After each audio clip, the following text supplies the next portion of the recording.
Hey there, story lovers. This is Pervy Harmony, and we're bringing you an epic adventure. What if Harry was reincarnated in world of Vampire King and fell in love with vampire princes? Hit like, subscribe, and let's begin this journey. Chapter 1. The Boy Who Came Back Wrong. The first thing Harry noticed was that the sky was wrong, not dark exactly, not night. It had the quality of a room where someone had drawn the curtains against a bright afternoon, a diffuse, rusted gray that suggested light existing somewhere behind it, held back, filtered through 3 centuries of something that wasn't cloud. There were no stars, there was no sun, there was just that low copper murk from horizon to horizon, and beneath it mud, and beneath the mud his own 2 hands. He was lying face down in a cart rut. "Right," he said into the mud. "That's new." He got up. His body did it easily, which was itself informative, because the last body he remembered had needed a hand on the bed frame, and a long moment of negotiation with its own knees before it agreed to anything. This one just went.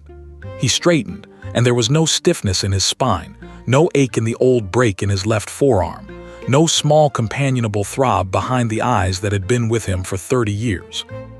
He looked at his hands, young hands, 19, maybe 20. The scar on the back of the right one was there, I must not tell lies, faint and silver and stubborn as ever, which he found weirdly reassuring. Some things came along. He was wearing clothes he'd never owned. Rough brown wool, a coat too big at the shoulders, boots that had been resoled twice. There was a wand in his sleeve. Harry stopped. He drew it out slowly. Holly and phoenix feather, 11 inches, nicely supple, the grip worn smooth in exactly the places his fingers had worn it smooth. He turned it over twice. It was warm. "You have got to be joking," he said to nobody, and the wand put out a single small spark like a cat flexing its claws in its sleep. He was standing on the outskirts of a village. It sprawled below him down a shallow hill, 60, 70 buildings of dark timber and gray thatch, a mill with a wheel that wasn't turning, and everywhere, on every roof and gatepost and windowsill, iron chimes. Iron nails hammered in patterns. Strings of iron washers hanging in doorways like beads, swaying in a wind Harry couldn't feel. Beyond the village, fields of something pale and low-growing that wasn't wheat, and in the village square people were screaming. Harry stood on the hill for exactly 2 seconds, listening. He'd like to say he thought about it. He'd like to say there was a moment of consideration in which a man who had earned his rest weighed his options, considered that he had no idea where he was, what the local laws were, who those people were, or what he'd be walking into. There wasn't. There never had been. That was rather the whole problem with him. He put the wand back in his sleeve and started walking down the hill.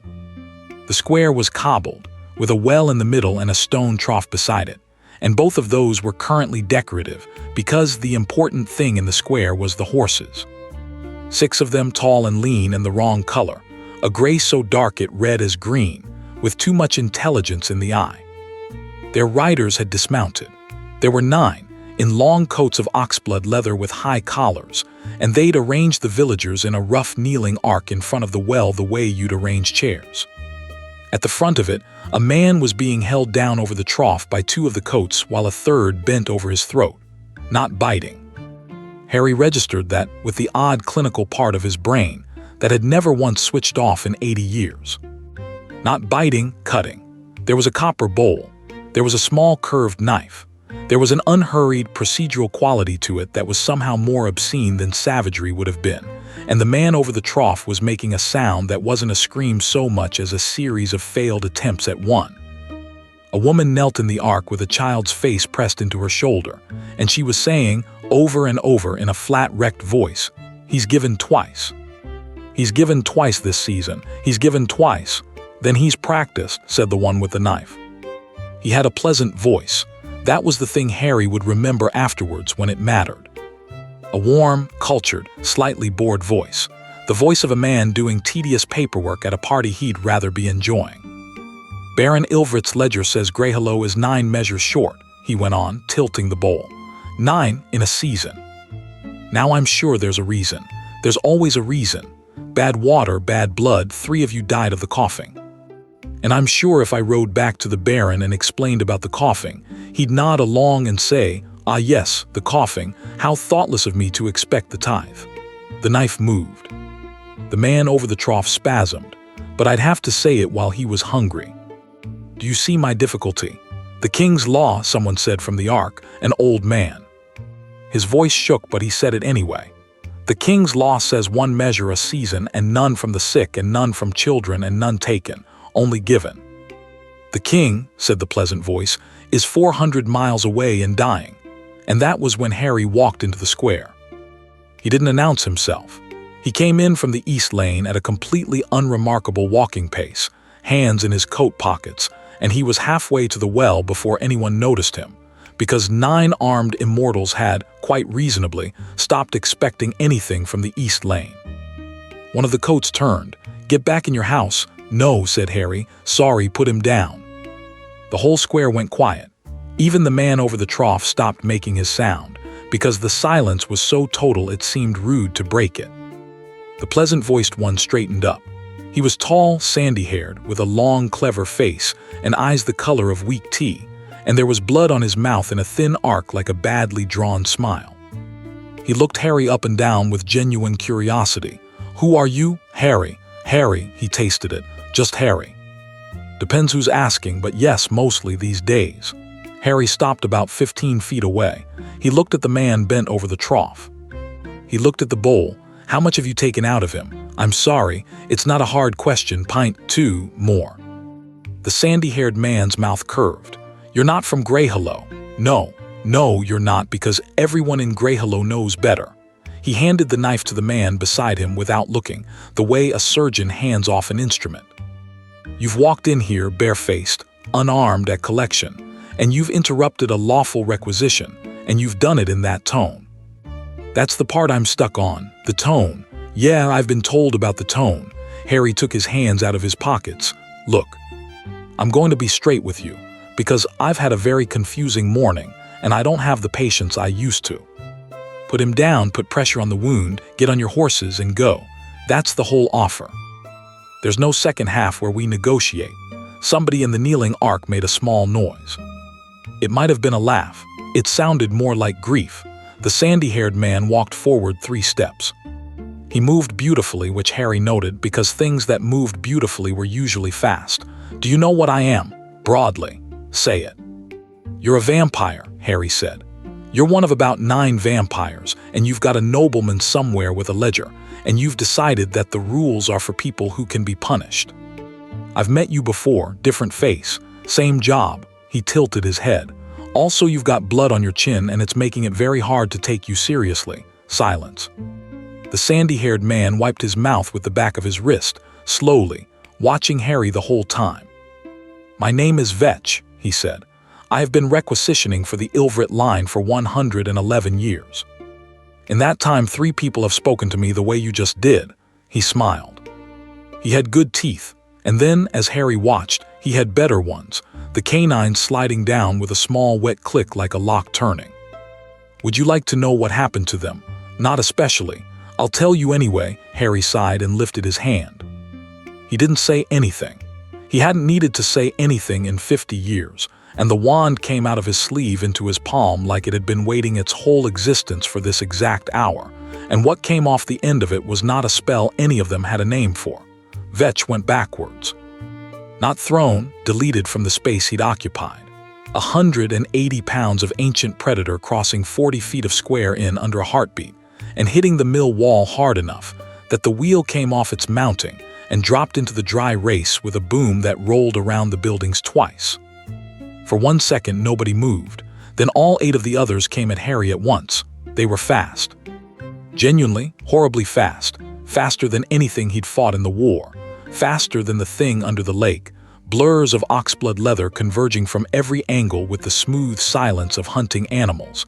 And if he'd been 19 the first time round, it would have been over in a second and a half.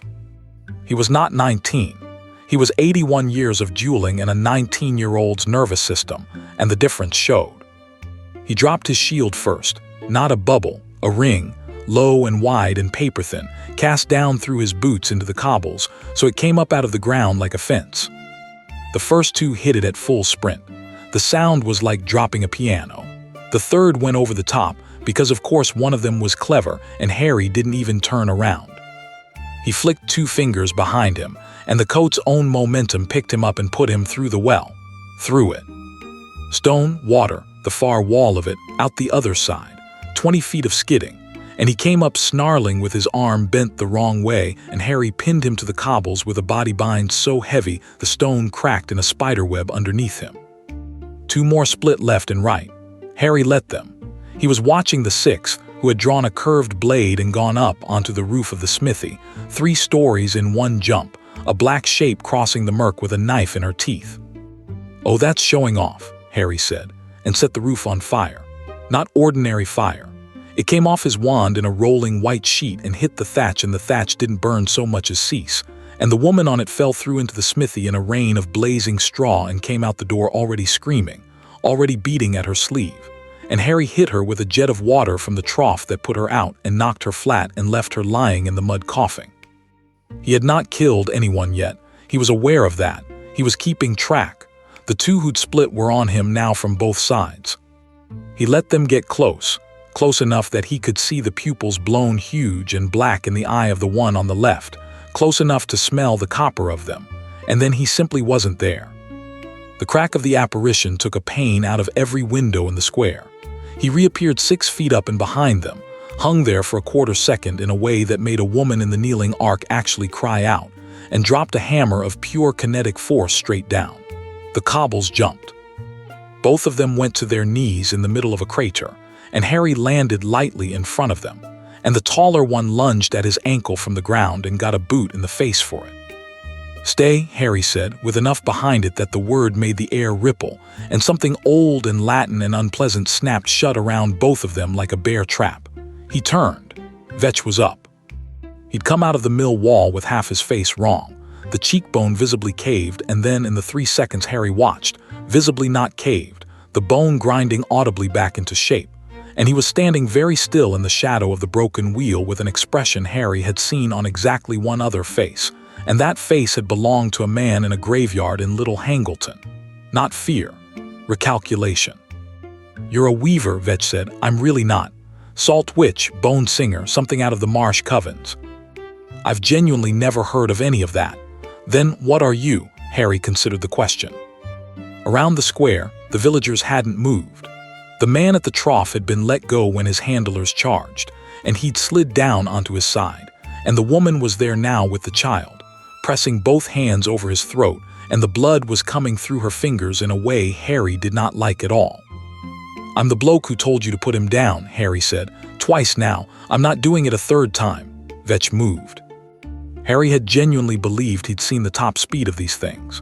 He was wrong. Vetch came across the square as a smear, low, going for the legs, and Harry's shield caught him, but the shield bent, actually bent inward under the force in a way that no shield of his had done since the war, and then Vetch was inside it, and a hand like a bundle of steel cable closed on Harry's throat and took him off his feet. They hit the well together. The remains of it collapsed. Harry's head cracked against the stone lip and his vision went white at the edges, and Vetch was over him with the whole weight of a century pressing down, thumb crushing into Harry's windpipe, teeth out, close enough that his hair fell forward and brushed Harry's forehead. "Small," Vetch said almost tenderly. "You're very small, did you know that? You all forget how small you." Harry pressed his wand into Vetch's stomach and blew a hole through him you could have posted a letter through. Vetch made a sound like a door coming off a hinge. He didn't let go. His body was already trying to knit, muscle groping for muscle around the wound, and Harry could feel it happening against his hand, which was, he decided, the single most unpleasant sensation of either of his lives. "Fine," Harry said hoarsely. "Fine, if that's how we're doing it." He grabbed the front of Vetch's coat with his free hand, twisted and apparated. They came out 100 feet above the village. There was a whole heartbeat where Vetch didn't understand, where his hand was still on Harry's throat, and his legs were still braced against cobbles that no longer existed anywhere near him, and the rusted sky was above, and Greyhollow was a scatter of gray thatch below, and the wind took his hair straight up off his forehead. His eyes went wide. "Yeah," Harry agreed. He let go and vanished. He reappeared on the cobbles just in time to see it land. He'd been braced for something worse than it was. It was, mercifully, mostly a sound. A wet, comprehensive, structural sound from the far side of the mill. The square was absolutely silent. Harry sat down on the broken edge of the well, because his knees had opinions, and put a hand against his own throat, and healed the crushed cartilage with a mumble and a nasty grinding sensation. Then he looked at the 6 coats scattered around the square in various states of bound, burned, drowned, and broken, and at the 60-odd villagers still on their knees in an arc, all of whom were looking at him. "Right," he said. He pointed at the man by the trough. "That one first. Everyone else, hands where I can see them, don't touch the bodies, and someone get me a clean cloth. Actually clean. Not we boiled it last week clean." Nobody moved. "Please," Harry added. The woman with the child moved, that broke it. Then everyone moved at once. The man's name was Barrow. The knife had gone in beside the windpipe and nicked something that ought not be nicked, and he had lost, by Harry's estimate, a bit more than half of what a person can afford to lose. Harry knelt in the mud with his hand over the wound and worked for 11 minutes. It was slow. It was awkward. He'd never been more than competent at healing, and this body had no muscle memory for it at all. So he had to do it the ugly way, sealing the vessel with the wand tip a millimeter at a time, thickening the blood, then persuading the marrow in the man's own bones to work faster than any marrow was ever designed to work. That last part was borderline. He'd learned it from a healer at St. Mungo's who told him at the time never to use it on anyone under 60 because of what it did to the joints afterwards. Barrow was maybe 35. He'd have knees like an old man by winter. He'd also be alive. "There," Harry said and sat back on his heels. "Don't stand up for an hour. Don't eat anything heavy. When your fingers go cold, that's normal, it'll pass by tomorrow." He wiped his hands on his coat, which was already beyond salvation. "Someone get him inside." Hands came. Was lifted. His wife, Harry had worked out she was his wife from the specific quality of the way she'd been screaming, knelt down in front of Harry in the mud and reached for his hands, and Harry pulled them back before he could stop himself. "Don't," he said. "Sorry, don't do that. You saved." "Yeah, I know what I did. Please get up." She got up. She was crying in the flat, exhausted way of someone whose crying had been interrupted by needing to do 6 other things. "They'll come back," she said. "Probably." "No, you don't. There's the Baron, and there's the Baron's brother, and they'll come with 40, they'll come with 100, they'll do the whole village. They did Marrowfin for less than this." "Yes," Harry said. "I know. I've thought about it, it's why I'm not leaving yet." She stared at him. Harry stood up. He realized, absolutely filthy, soaked to the knee, bleeding from the back of his own head, and standing in the middle of a square with 6 restrained immortals and 1 very dead one, in a world he'd been in for about 40 minutes. Some small, treacherous part of him was enjoying itself. "God," he said aloud, disgusted, "you're pathetic." Then he went and found the horses. He got the whole story out of a boy called Fenn, who was about 14, who had attached himself to Harry's elbow within 90 seconds and could not be dislodged by anything short of geology. There was a king, Valethorn Carr, the Sunless Crown, who had ended the famine century 300 years ago and made the tithe accord, and under the accord humans were not hunted, they were counted, and a healthy adult gave 1 measure a season, and the vampire lords kept the roads clear, and the beasts down and the crops warded. The sky had gone dark at the end of the famine. Fenn didn't know how, and neither did anyone else, only that the king had done something, and now the sun was behind a lid. There were tithe towns. Greyhollow was one, sworn to Baron Ilvrid of Cinderhollow, 4 days' ride east. There was a princess who was terrifying. And there had been, in the last 11 years, more and more collections like this one, because the barons had realized something about the arithmetic of the accord that Fenn explained badly and Harry understood immediately. That a king who is going soft, or going slow, or going away, cannot enforce anything at all. "He's dying," Fenn said, in the hushed voice of someone repeating a thing he'd been slapped for repeating. "That's what the Carters say. He's been dying for 20 years. Vampires aren't supposed to. That's the point of them, but he is." "Right," said Harry. He looked at the horses. He looked at the sky. He thought with the particular clarity of a man who has been through this precise sequence of realizations before. Don't do it. You died. You are allowed to just walk east and find a pub. How long till the Baron hears about this? He asked. Vetch was due back at Cinderhollow in 3 days, said an old man behind him, the one who'd quoted the king's law. His name turned out to be Sarn, and he'd been the village's speaker for 40 years. When he doesn't come, they'll send, maybe a week, maybe 2 if the Baron's drunk. And in a week, what can this village do? Sarn's mouth twisted. Bury people neatly. Right, Harry nodded. Okay, new plan. He spent the next 4 days doing something he had not done since a tent in a frozen wood a lifetime ago, and he found to his genuine irritation that he'd missed it. He warded Greyhollow, not prettily. He didn't have time for pretty. He walked the perimeter of the village twice with 60 people trailing behind him carrying every scrap of iron they owned, and he laid a boundary, the way Bill Weasley had once taught him. Anchor stones at the compass points, a continuous line scratched with the wand tip in the actual dirt, keyed to intent rather than blood because he had no idea what blood keying would do in a place like this, and did not intend to find out experimentally. He set it to 2 conditions, because 2 was all he trusted himself to hold. Anything that crossed the line meaning harm to a resident of Greyhollow would find the line had opinions. And anything that crossed it while dead, properly dead, the walking kind would find the line had very strong opinions. It took 11 hours, and put him flat on his back in Sarn's kitchen for most of a day. He woke to find the village had reorganized itself around him, with the ruthless efficiency of people who have never once been given a resource, and are not about to waste one. There were watch rotas. There was a bell system. Fenn had drawn a map of the ward line on a board in charcoal and was explaining it to a group of children with an authority Harry found genuinely alarming. "You've made me a project," Harry said. "You made yourself a project," said Sarn and put soup in front of him. "We're just efficient." The 6 surviving requisitioners were in the mill's grain cellar, bound in a way Harry had spent an hour getting right. He went down to see them on the 2nd day. They didn't beg. He'd half expected begging. They watched him come down the steps with 6 pairs of eyes that reflected the lamp back at him like a dog's, and the one with the broken arm, set now, healed crooked, because Harry had not been in a generous mood, said, "You're going to want to run." "Everyone keeps telling me that. The Baron has 300 sworn. Does he? Do they all break the king's law, or is that just you lot?" Something moved behind the vampire's face.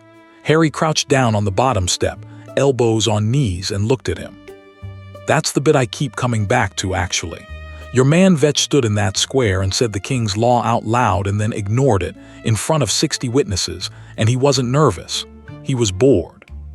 Which means either the king's law isn't real or nobody's checked in a very long time." He tilted his head.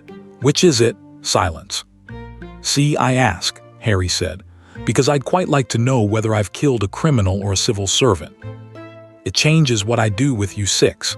The one with the broken arm looked away first. "Nobody checks," he said. "Thank you." Harry stood and went back up the steps and stopped halfway. "Sorry, one more. Vetch said the king is dying. Everyone says the king is dying." "Nobody says of what?" The cellar was very quiet. "There isn't a word for it," said one of the others. A woman older with gray in her hair, which Harry hadn't known was possible. "That's what frightens people. There's no word, he's just going out." On the 5th day they came. Not the Baron. The bell went at what passed for dawn, a thinning of the murk in the east, more suggestion than light, and Harry came out of Sarn's house pulling his coat on, and Fenn was on the roof of the smithy pointing north. "Riders." "Sarn, riders, 12, no, more. Lots more." Harry got up on the roof beside him in a single crack of displaced air, which Fenn had stopped flinching at on day 2. They were coming down the north road at a canter, and they were nothing like Vetch's crew. Vetch's people had been leather and swagger. These were soldiers, 30-odd of them in matched black, no colors, no crests, riding in a formation so tight and so quiet that the whole column made less noise than one of the Baron's horses had. And in front of them, alone, 100 yards ahead of her own escort in a way that was either arrogance or a very specific statement, rode a woman on a horse the color of ash. "Oh no," said Fenn in a very small voice. "Friend of yours." That's Harry, that's the black and nothing, that's the king's own, that's... Finn's voice cracked. The one in front, look at the horse. There's only one horse like that. Harry looked at the horse. Then he looked at the rider. She was in black riding leathers with no ornament of any kind. Dark hair pulled back hard. Even from 300 yards he could see the way she sat, not stiff, but absolutely still, the stillness of something that has learned that motion is a thing you spend rather than a thing you do. Princess, Finn whispered. That's Seraphine Carr. Ah, said Harry. Right, well. That was quicker than I expected. He hopped off the roof. He landed lightly in the square and he took stock. His ward line was going to react to 30 armed vampires in about 90 seconds. And if it reacted the way he'd built it to react, then 30 armed vampires were going to be extremely upset. And then there would be a battle in which he would probably win and Greyhollow would definitely lose. He thought about it for 4 seconds. Then he walked out through the north gate, alone, past his own ward line, and stood in the middle of the road with an apple he'd taken off Sarn's table. He took a bite out of it. The column came on. At 200 yards it began to slow. At 100 it stopped, in a ripple that went back through the ranks without a single shouted order, and Harry thought, oh, they're good. The woman on the ash-colored horse came on alone. She stopped 15 feet away. She looked at him for a long moment from the saddle, and Harry looked back, and up close she was, well. Up close she was one of the more striking people he'd ever seen, in a cold, structural, cathedral sort of way, and she had eyes like a winter afternoon. And there was a very old, very fine scar running from her left temple down into her hairline that no amount of vampire regeneration had apparently been able to touch. That was interesting. He filed it. You're standing in the road, she said. Yeah, eating an apple. There's a whole barrel of them. Village grows them under the mill. They're not bad, actually, bit flowery. There are 30 of my father's soldiers behind me. I counted 31. One of them's hanging back at the tree line, which is either very clever or he needed a wee. Harry took another bite. Sorry, go on. For one long second, the Princess of the Crimson Dominion looked at him, with an expression of such total, arctic blankness, that Harry genuinely could not tell whether he was about to be arrested or eaten. Then she swung down off the horse. She hit the ground without a sound. Standing, she came up to about his chin, which somehow made it worse. 5 days ago, she said, a bloodline requisition party of 9 entered this village. 2 days ago, a rider from Cinder Hollow reached Vaskar saying they hadn't reported. Yesterday, I found Baron Ilvrit's steward and asked him personally what his people were doing in Greyhollow, and he told me, after a while, that they were correcting a shortfall.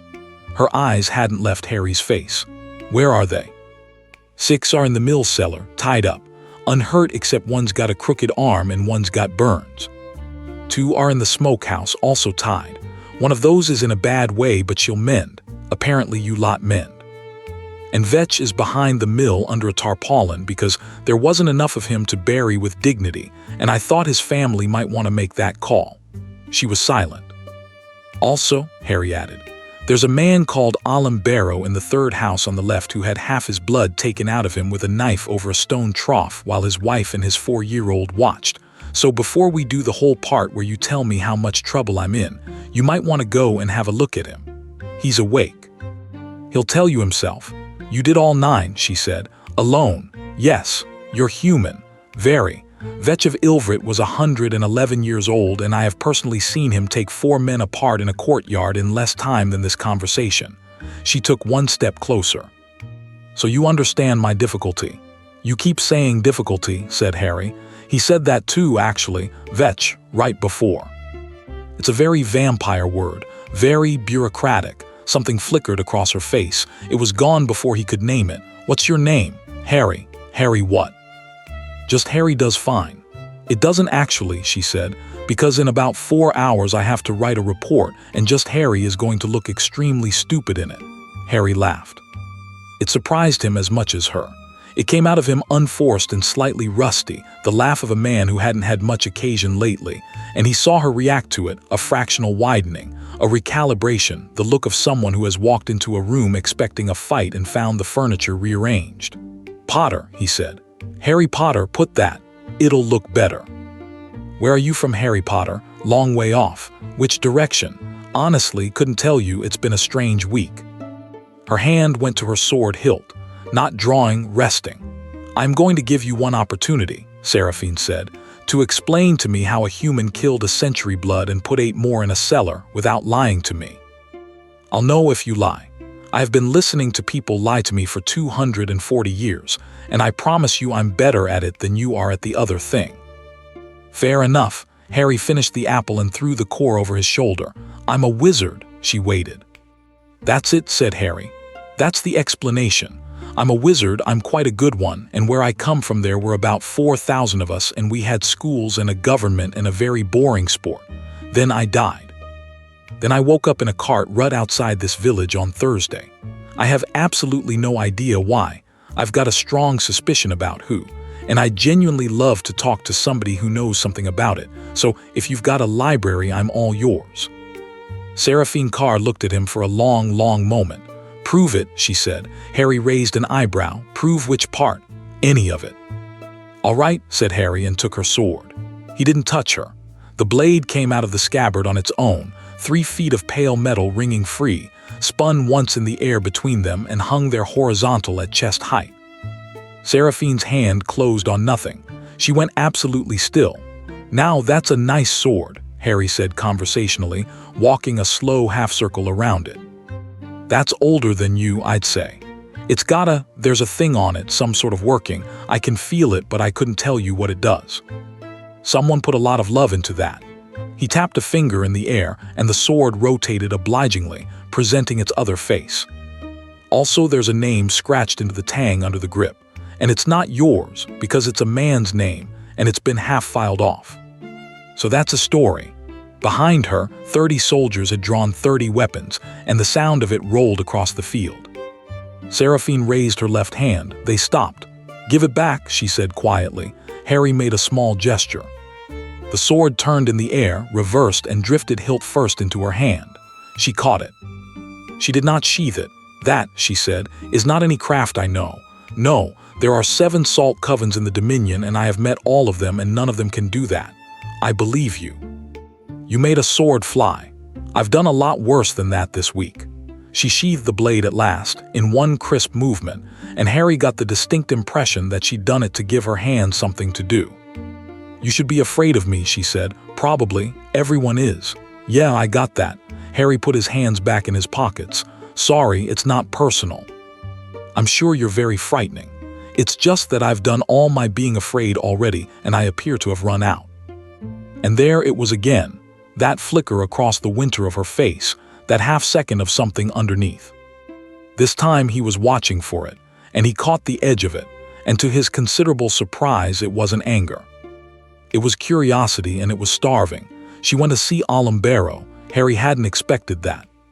He'd expected shackles, or a fight, or 30 riders and a long argument. And instead the princess of the Crimson Dominion walked into a tithe farmer's 2-room house, and knelt down beside his pallet and asked him what happened. Harry stood in the doorway with Sarn and watched. She was good at it. That was the thing that got him. She didn't rush him. She didn't finish his sentences. And when Alum's wife came in halfway through and started shaking so badly she couldn't hold the cup she was carrying, Seraphine took the cup out of her hands and set it down and said, "Sit." You'll tell it better sitting, in a voice with no softness in it at all, and somehow exactly the right amount of kindness. She asked to see the wound. She looked at the healed line on Alum's throat for a long time.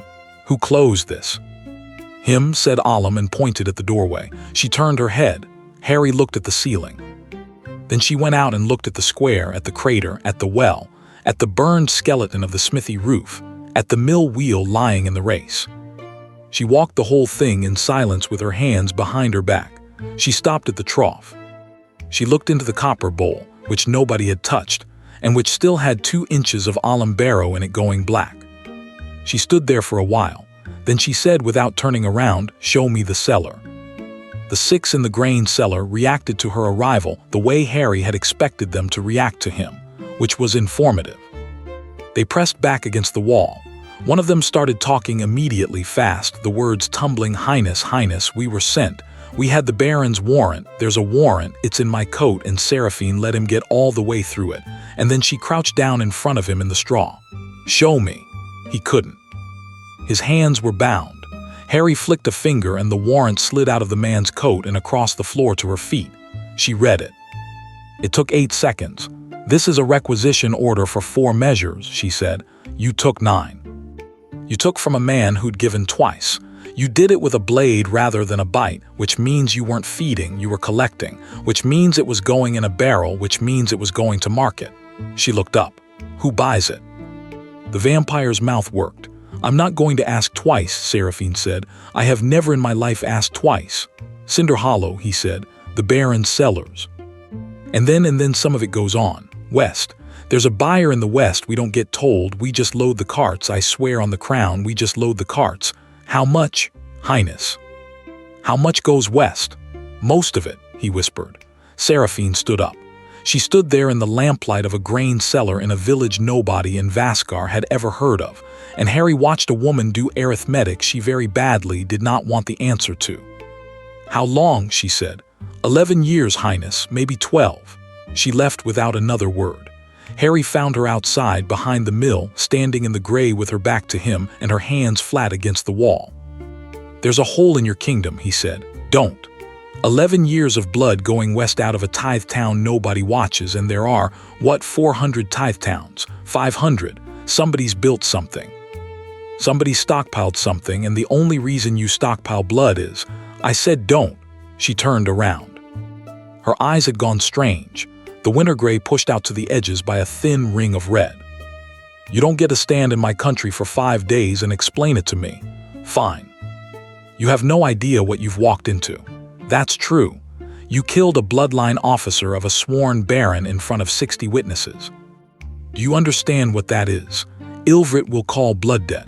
He'll call it at court in the Red Hall, and my father will have to answer it, and my father, she stopped. Is dying, said Harry. Seraphine's jaw tightened.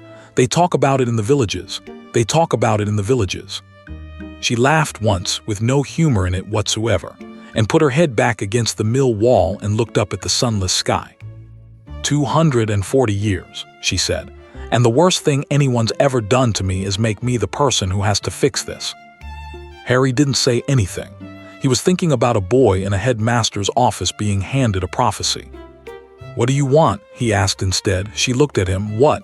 It's not a trick question. You've spent all morning finding out what everyone else wants. The Baron wants blood debt, your father wants order, this village wants to not be murdered, the buyer in the West wants, well, that's the interesting one, isn't it? He leaned against the wall beside her, a comfortable distance off. Nobody's asked you, so. What do you want? Seraphine Carr opened her mouth. Nothing came out. She stood there with her mouth slightly open and her face doing something that had nothing to do with any of the expressions Harry had cataloged so far, and it went on long enough to become genuinely uncomfortable. And Harry had the sudden and absolutely certain understanding that in 240 years of existence, nobody had ever asked her that. Not once. Not her father. Not a friend. Not a lover if she'd had them. That's a stupid question, she said finally, and her voice wasn't steady. It's really not. It's a human question. Yeah, Harry agreed. It is a bit. And then the bell went. They came out of the North Road at a full gallop, and this time it was the Baron. 41 riders in Cinder Hollow scarlet, with a banner and a horn and a man at their head in a black lacquered breastplate, who was screaming something about property and debt before he'd even reached the ward line. He reached the ward line. Harry's ward line was keyed to intent, and Baron Ilvrit's intent, as it turned out, was extremely clear. The first 11 riders went down as though the road had ended. Horses came out from under them. Men flew. There was a compression in the air like the whole field had inhaled, and then a noise, and then a great many vampires lying in the mud 200 yards from a village they had come to erase, screaming in a register Harry had not previously known throats could produce. The rest hauled up short. Seraphine turned to look at Harry with an expression he decided to enjoy later, in private. That's mine, he said. Sorry, should have mentioned, it only goes off if they mean it. You warded a tithe town. It seemed rude not to. And then a voice came across the field carrying unhurried pitch to be heard by 400 people, though there were only 80 there. "Highness, there you are." Harry looked past the wreckage of the Ilvrit column. Coming up the north road behind them at a walk was a second force, not 40. 200 at least in disciplined column, in gray and steel, with siege wagons at the back and a standard Harry didn't recognize, a black tower on a field of ash. At the head of it rode an old man. He was old, actually old, visibly old, which after 5 days in this world Harry had learned was nearly impossible. A lean, upright figure with white hair cropped to the skull and a face like a cliff with a good education. He rode without a helm. He carried no weapon that Harry could see, and as he came up the road he was looking, with mild and completely undisguised interest, directly at Harry. Beside him, Seraphine went very still. It was a different stillness from before. It was the stillness of someone whose day had just got substantially worse. "Who is that?" Harry asked. "Grand Marshal Corvin Asheville," she said quietly, "commander of the Ashen Legions. My father's oldest friend, a beat, and the only person alive who remembers the famine century from the inside." The old man reined in 50 yards out, carefully, Harry noted, carefully short of the ward line, which meant he'd watched what happened to the Ilvrit riders and had already worked out where the boundary was and what triggered it from a single observation at distance. Harry's estimation of the whole situation adjusted several notches. "Highness," Corvin called, "I heard about Greyhallow at the 9th bell and I came directly. I see I needn't have hurried." His gaze moved over the crater in the square, the broken well, the burnt roof, the 11 men groaning in the mud, and came to rest on Harry again, and he smiled, and it was, appallingly, a warm smile. "Young man, would you do me the great kindness of telling me your name? Harry Potter. Harry Potter." Corvin repeated it exactly, as though putting it somewhere he would be able to find it again. "Master Potter, I have commanded armies for 311 years, and I have just watched a boundary work of a kind I have never seen in my life drop a mounted charge without killing a single one of them. Not one. Every man in that mud will walk again by nightfall." He leaned forward slightly on the pommel. "That wasn't an accident, was it?" "No," said Harry. "No," Corvin agreed, and something behind his eyes moved with the slow satisfaction of a lock finding its key. "No, it wasn't. You chose that." Harry said nothing. "Then here is where we are," said the Grand Marshal pleasantly. "There is a dead bloodline officer behind that mill. There is a baron in the mud who will, within a day, be shouting blood debt in the Red Hall. There is a village here that will be ash within a fortnight of your leaving it, and you know that perfectly well, which is why you're still standing in it." He straightened. "And there is a king in Vaskar who ought to hear about you from someone who was here, rather than from someone who wasn't. So." He spread one gloved hand. "You may walk to Vaskar with us as the crown's guest, under my word and her highness's, with this village placed under Legion protection the moment you agree. Or we can spend a week finding out what happens when 200 Ashen and 1 Harry Potter disagree in a wheat field. And I'll tell you honestly, Master Potter, I don't know the answer to that one, and at my age I've grown very fond of knowing answers." There was a long silence. Harry glanced sideways. Seraphine was watching him. Her face gave away nothing at all, and then, for a fraction of a second, one eyebrow moved, just slightly, just enough. "Say yes, idiot." Harry looked back at the old man on the horse and thought. He offered protection first. He offered it before the threat in the same breath, and he made sure the whole village heard it. That wasn't kindness. That was making sure I couldn't refuse without them watching me do it. "Oh, you're going to be a problem." "Guest," said Harry. "Obviously. I've never been to a capital city, and I'd like it in writing about the village. You shall have it in writing before we sleep, and the 6 in the cellar go to trial, a real one, with the law read out, and the ledger in evidence and somebody from Greyhallow allowed to stand up and speak." For the first time, Corvin Asheville's expression changed. He looked at Harry with something that was not quite surprise and not quite delight, and he said, softly enough that only the front rank could have heard it, "Now that is a very dangerous thing to ask for." "Is it?" "Master Potter," said the Grand Marshal, gathering his reins, "you have no idea." They rode out the next evening. Harry stood at the north gate before mounting and looked back at Greyhallow. At the ward line he'd cut into the dirt with his own wand. At Fen up on the smithy roof with his charcoal map. at Sarn in the gateway with his arms folded, at 60 people who had watched him walk into their square out of nowhere on a Thursday. "You'll come back," said Sarn. It wasn't a question and it wasn't quite a request. "Probably not. You will." Harry laughed and swung up onto the horse, which did not like him. They took the west road at a walk, the column stretching out ahead, the murk thickening into what passed for night. Seraphine rode up beside him after the first mile and didn't say anything for a long time, and Harry found that he didn't mind. "Chestnut," she said eventually. "What? The apples under the mill. They're chestnut crabs. They've been growing them there since before the Accord." She looked straight ahead. "My great-grandmother's household used to buy them. It's in a ledger somewhere. That's why the town exists at all." "Huh," said Harry. "They're flowery." "They're supposed to be flowery." "Right. You said that like you don't believe me." "I absolutely don't believe you."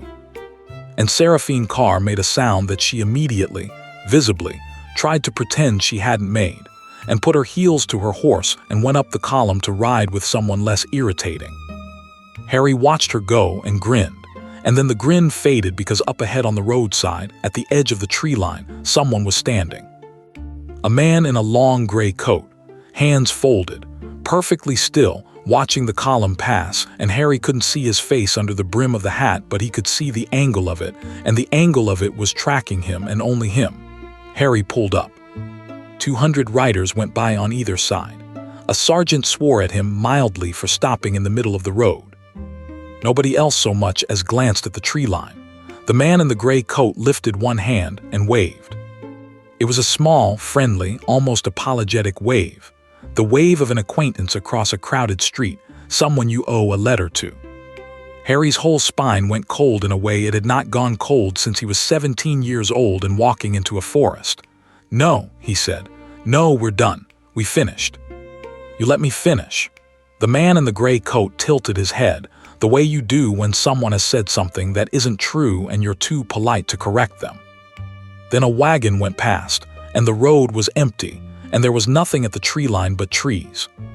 Harry sat very still on a horse he didn't like, on a road he didn't know, in a world where the sun had not risen in 300 years, and behind him, 180 riders and a grand marshal and a princess went on ahead toward the black glass towers of Vaskar, and none of them had seen a thing. "Master Potter," someone called back. "Trouble?" "No," Harry said. He kicked the horse into a trot. "No, everything's fine." Chapter 2. Court of Red Glass Vaskar came up out of the plain like something that had been dropped there. Harry had expected a city. What he got was a black glass mountain, a single vast outcrop of volcanic rock, half a mile high, that some deranged and patient civilization had spent 300 years hollowing into terraces, stairs, buttresses, and towers, until the whole thing gleamed like a wet knife under the copper murk. Lights burned in 10,000 windows. Bridges spanned between spurs of stone with no visible supports. At the very top, where the rock came to a point, something enormous and pale had been built that Harry couldn't make sense of at all. "Salt Cathedral," said Seraphine, without being asked. She'd fallen back into step beside him for the last hour of the ride, which he'd noticed and elected not to comment on. "Built out of the salt flats at Asan, took 90 years, don't go in it." "Why not?" "Because I said don't. That's a terrible reason and you know it. It's the reason you're getting." The column went in through a gate the size of a cathedral itself, and Harry got his first look at a vampire city at what passed for evening, and the first thing that struck him was how ordinary it was. He'd braced for horror. Instead, there were market stalls. There were children, human children, apparently unmenaced, chasing a hoop down a side street. There was a man selling roasted something or other from a brazier and arguing cheerfully with a woman about the price, and both of them had the reflective eyeshin that Harry had learned to spot, and neither of them looked twice at the humans in the crowd. Half the crowd was human. They wore a small iron token at the collar, and Harry watched 3 of them go past a pair of city guard without so much as a glance exchanged. "You're staring," Seraphine said. "I'm updating." "From what?" "From something worse." She was quiet for a moment. "It's not a good place. Don't decide it's a good place because nobody's screaming." "No, I know," said Harry. "But it's not nothing either. Somebody built this on purpose. Somebody had to make a whole species agree not to do the thing it wants to do every day forever, and then they had to make it boring. He nodded at the man with the brazier. That's the hard part. Anyone can do a revolution. Making it dull enough that people forget it was ever a choice, that's real work. Seraphine turned her head and looked at him properly for the first time in about 6 miles. My father said that, she said, nearly word for word when I was about 60. Great minds. Don't. But there wasn't much force behind it. The Grand Marshal took them up. It was a long climb through streets that got steadily quieter and cleaner and colder, and by the time they reached the Crown Terrace, the crowds were gone entirely, replaced by wide black plazas and men in gray standing very still in doorways. Harry counted the doorways. He counted the sightlines. Old habits. Corvin swung down from his horse in the courtyard of a fortress that had been carved out of a single spur of glass and turned to Harry with that warm, terrible smile. "You'll be housed in the Amber Wing," he said. "Guest quarters. No lock on the outside of your door, and I'd take it as a personal kindness if you'd verify that yourself rather than take my word." "I was going to. I know." Corvin pulled off his gloves. "The king will see you when he sees you. It may be a day. It may be a week. He is not well and he is not predictable, and he is, I'm afraid, extremely curious about you, which means he'll make you wait purely to see whether waiting bothers you." He handed the gloves to an aide without looking. "It's a test. Fail it cheerfully." "He likes that better." Noted. "One other thing." The old man's eyes came up. "Between here and the throne room, there are perhaps 40 people who will want you dead within a day of learning what you are. Some will want it out of fear, some out of arithmetic. 2 or 3 will want it for the entirely honorable reason that they think you'll get a great many people killed." A pause. "I have not yet decided which of those I am." "That's very honest of you. It's cheaper than lying and it keeps better." Corvin inclined his head. "Welcome to Vasgar, Master Potter. Try not to be interesting before the 4th bell. It plays havoc with my staffing." Harry lasted 11 hours. In fairness, it wasn't his fault. He'd gone to bed in a room with a ceiling like a cave and a bed like a barge, slept badly, woken to a servant who wouldn't meet his eyes, and spent the morning finding out that the Amber Wing had a library he wasn't allowed in, a garden he wasn't allowed in, and a corridor that led to the Red Hall which he was extremely allowed in the way that a bear is allowed into a beehive. He went to the Red Hall. It was, he had to admit, a hell of a room. 200 feet long, floored in black glass polished to a mirror. The walls hung with banners in every shade of red down the whole length, and at the far end, a raised dais with a chair on it that was empty. 200 people in the room. All of them turned when the doors opened. Harry had spent enough of his life walking into rooms that went quiet. He'd been 15 the first time and it had nearly broken him. He was 81 now behind the face and it just made him tired. "Morning," he said. Nobody answered. He walked in. The court parted around him in a slow, rolling wave. He caught fragments. "That's it. That's the thing from Greyhollow. He's not even armed. He doesn't have the token. Why hasn't he got a token?"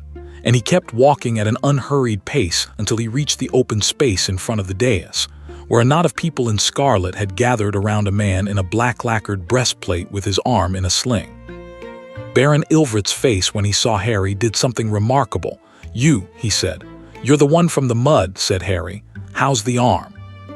The Red Hall made a sound.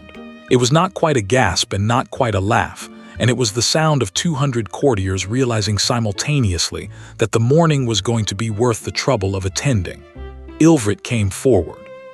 He was young for a vampire. Harry put him at 90, maybe less, and he had the specific brittle handsomeness of a man who had inherited everything he owned. "I have called blood debt," he said, "in this hall this morning before witnesses. Right, Vetch of Ilvret was mine. Sworn to my line for 4 generations. You killed him." "Yes," said Harry, "I did." That landed strangely. Ilvret had clearly prepared for denial and had to reach for the next thing. "Then you'll answer for it." "Happy to." "Get the ledger out. Get the warrant out. I've read it. It says 4 measures. He took 9. Get Alan Barrow up here. He's fit to travel by now. Let him show the room his throat. And then let's have a nice long public conversation about where 11 years of surplus tithe has been going out of Cinder Hollow." Harry looked around the hall mildly. "West, apparently. Somebody in this room probably knows who's buying. Shall we do that first, or shall we do the blood debt? The silence changed quality. Harry had spent enough time in the Wisengamot to know exactly what that shift meant. It meant some of you know. It meant the room had just divided itself, invisibly, into people who were confused and people who had gone very carefully still. He filed the still ones. There were 9. You, Ilvrit's voice had climbed. You will not stand in the Red Hall and... Blood debt is answered by combat, said a new voice, or by coin. Those are the forms. The speaker was a tall vampire in gray with a black tower embroidered small at the shoulder.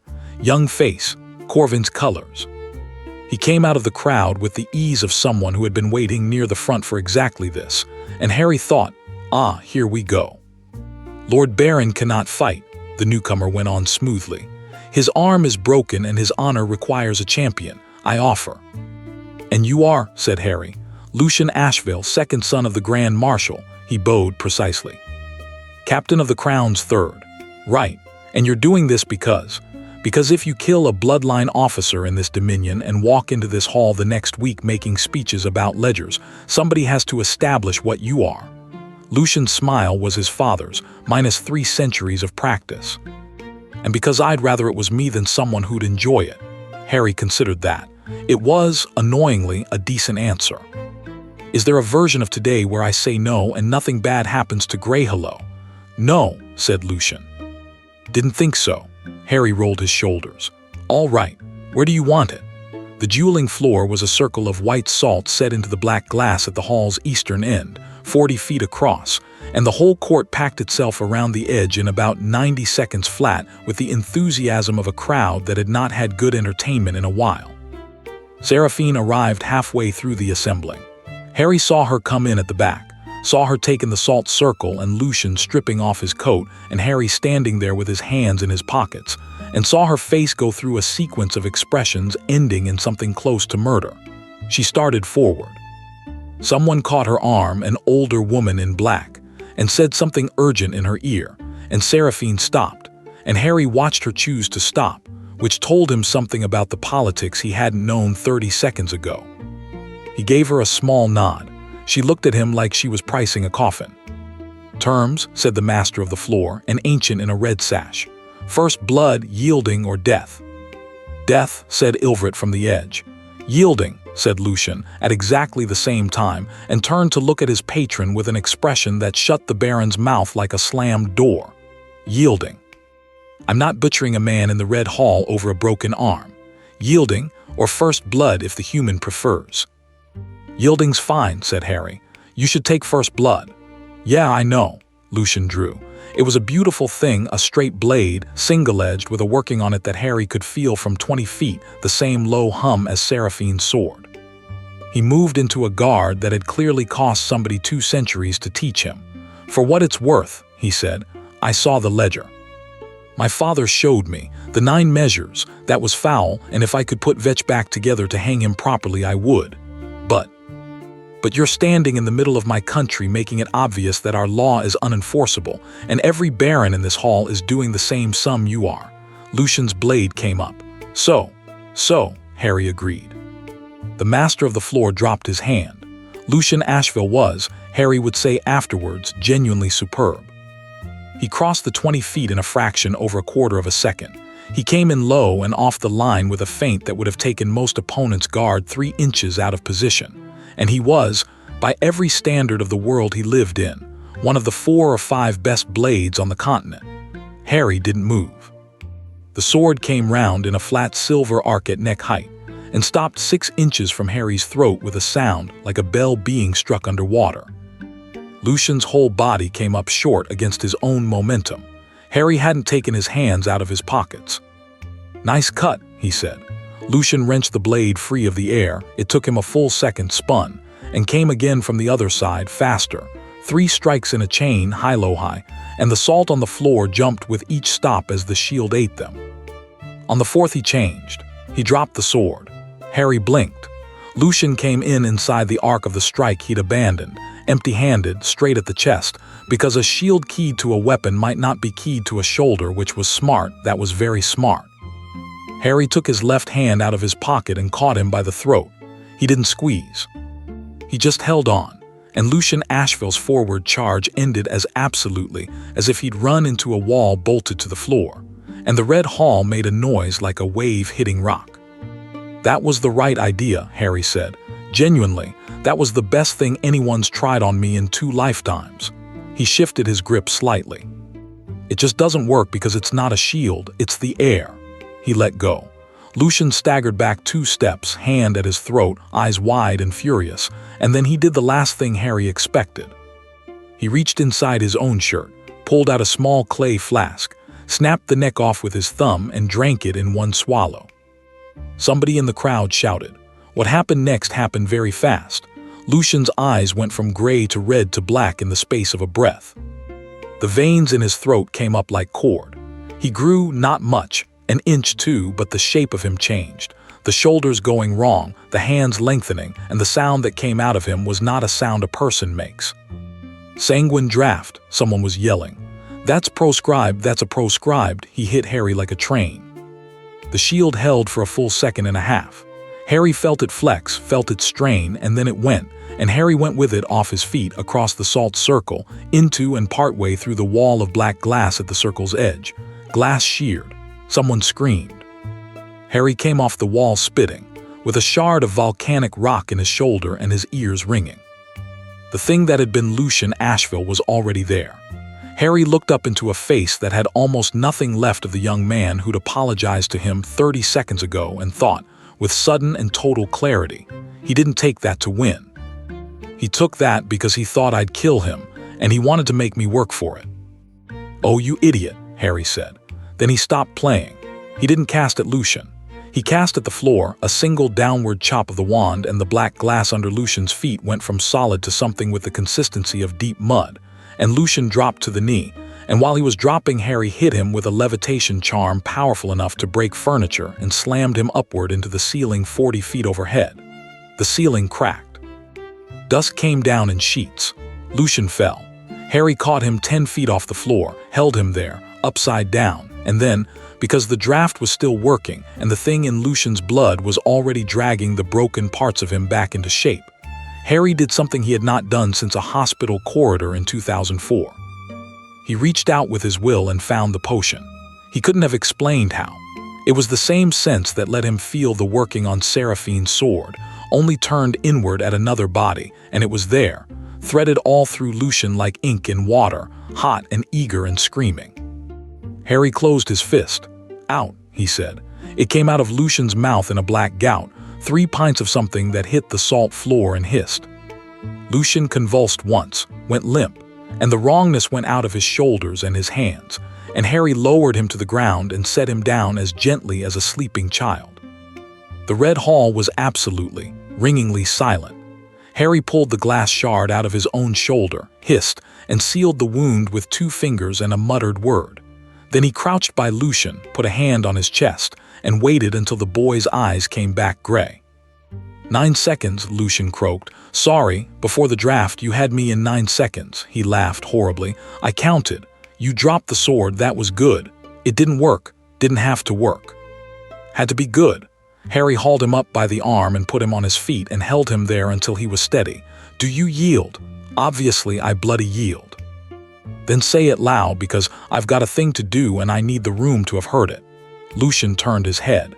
He looked out at 200 faces. He was covered in his own black vomit and glass dust, and he had lost in front of every person whose opinion had ever mattered to him, and he squared his shoulders and said, clearly, "I yield.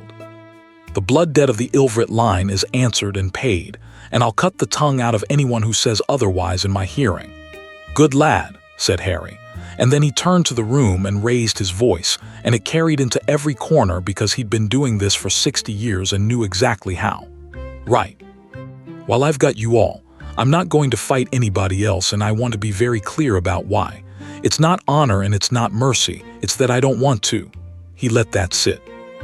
"I killed a man 5 days ago for cutting a farmer's throat over a trough. That's the only person I've killed in this world, and I'd quite like to keep the number where it is. But if the next one of you sends a champion, or a knife in the night, or a nice cup of something at dinner, I'm not going to duel you. I'm going to come and find you in your house." Nobody moved. "That's it," said Harry. "That's the whole speech. Somebody get him a drink of water." He walked out through a crowd that opened before him like a curtain being drawn back. Seraphine caught up with him in the amber wing corridor and shoved him into an alcove with both hands. "What," she said, "was that?" "Which part?" "I'll come and find you in your house." It was that or fight 40 duels. "Do you know what you just did?" She had a fistful of his shirt.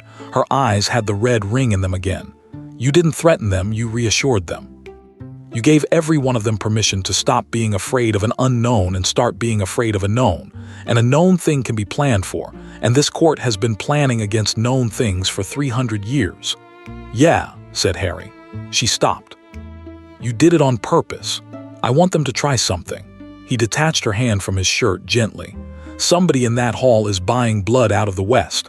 I watched 9 people not react when I said it, which means they knew, which means they've got something to protect. Frightened people sit still, people who have decided you're manageable move." He shrugged. "So I made myself manageable, now they'll move and I'll watch which way." Seraphine stared at him.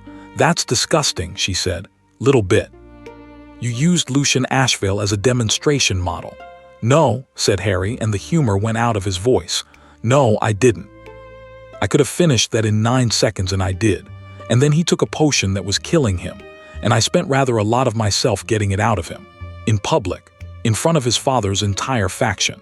Because a 19-year-old, sorry, however old he is, because a kid decided he'd rather die impressively than lose quietly. And I've met about 400 of those and I'm sick to death of every single one of them." The corridor was quiet. "He's 206, Seraphine said. "Really? He was born the year the accord was ratified. My father stood as his name witness." She let out a breath. "He's the closest thing I have to a brother, and if you'd killed him, I would have." She stopped. "Yeah," said Harry. "I know." She looked at him for a moment longer, and something in her face gave not much, a hairline crack. "You bled," she said, "bit of glass. You bled in a hall containing 200 vampires, and half of them are still standing and they're smelling it." She turned on her heel.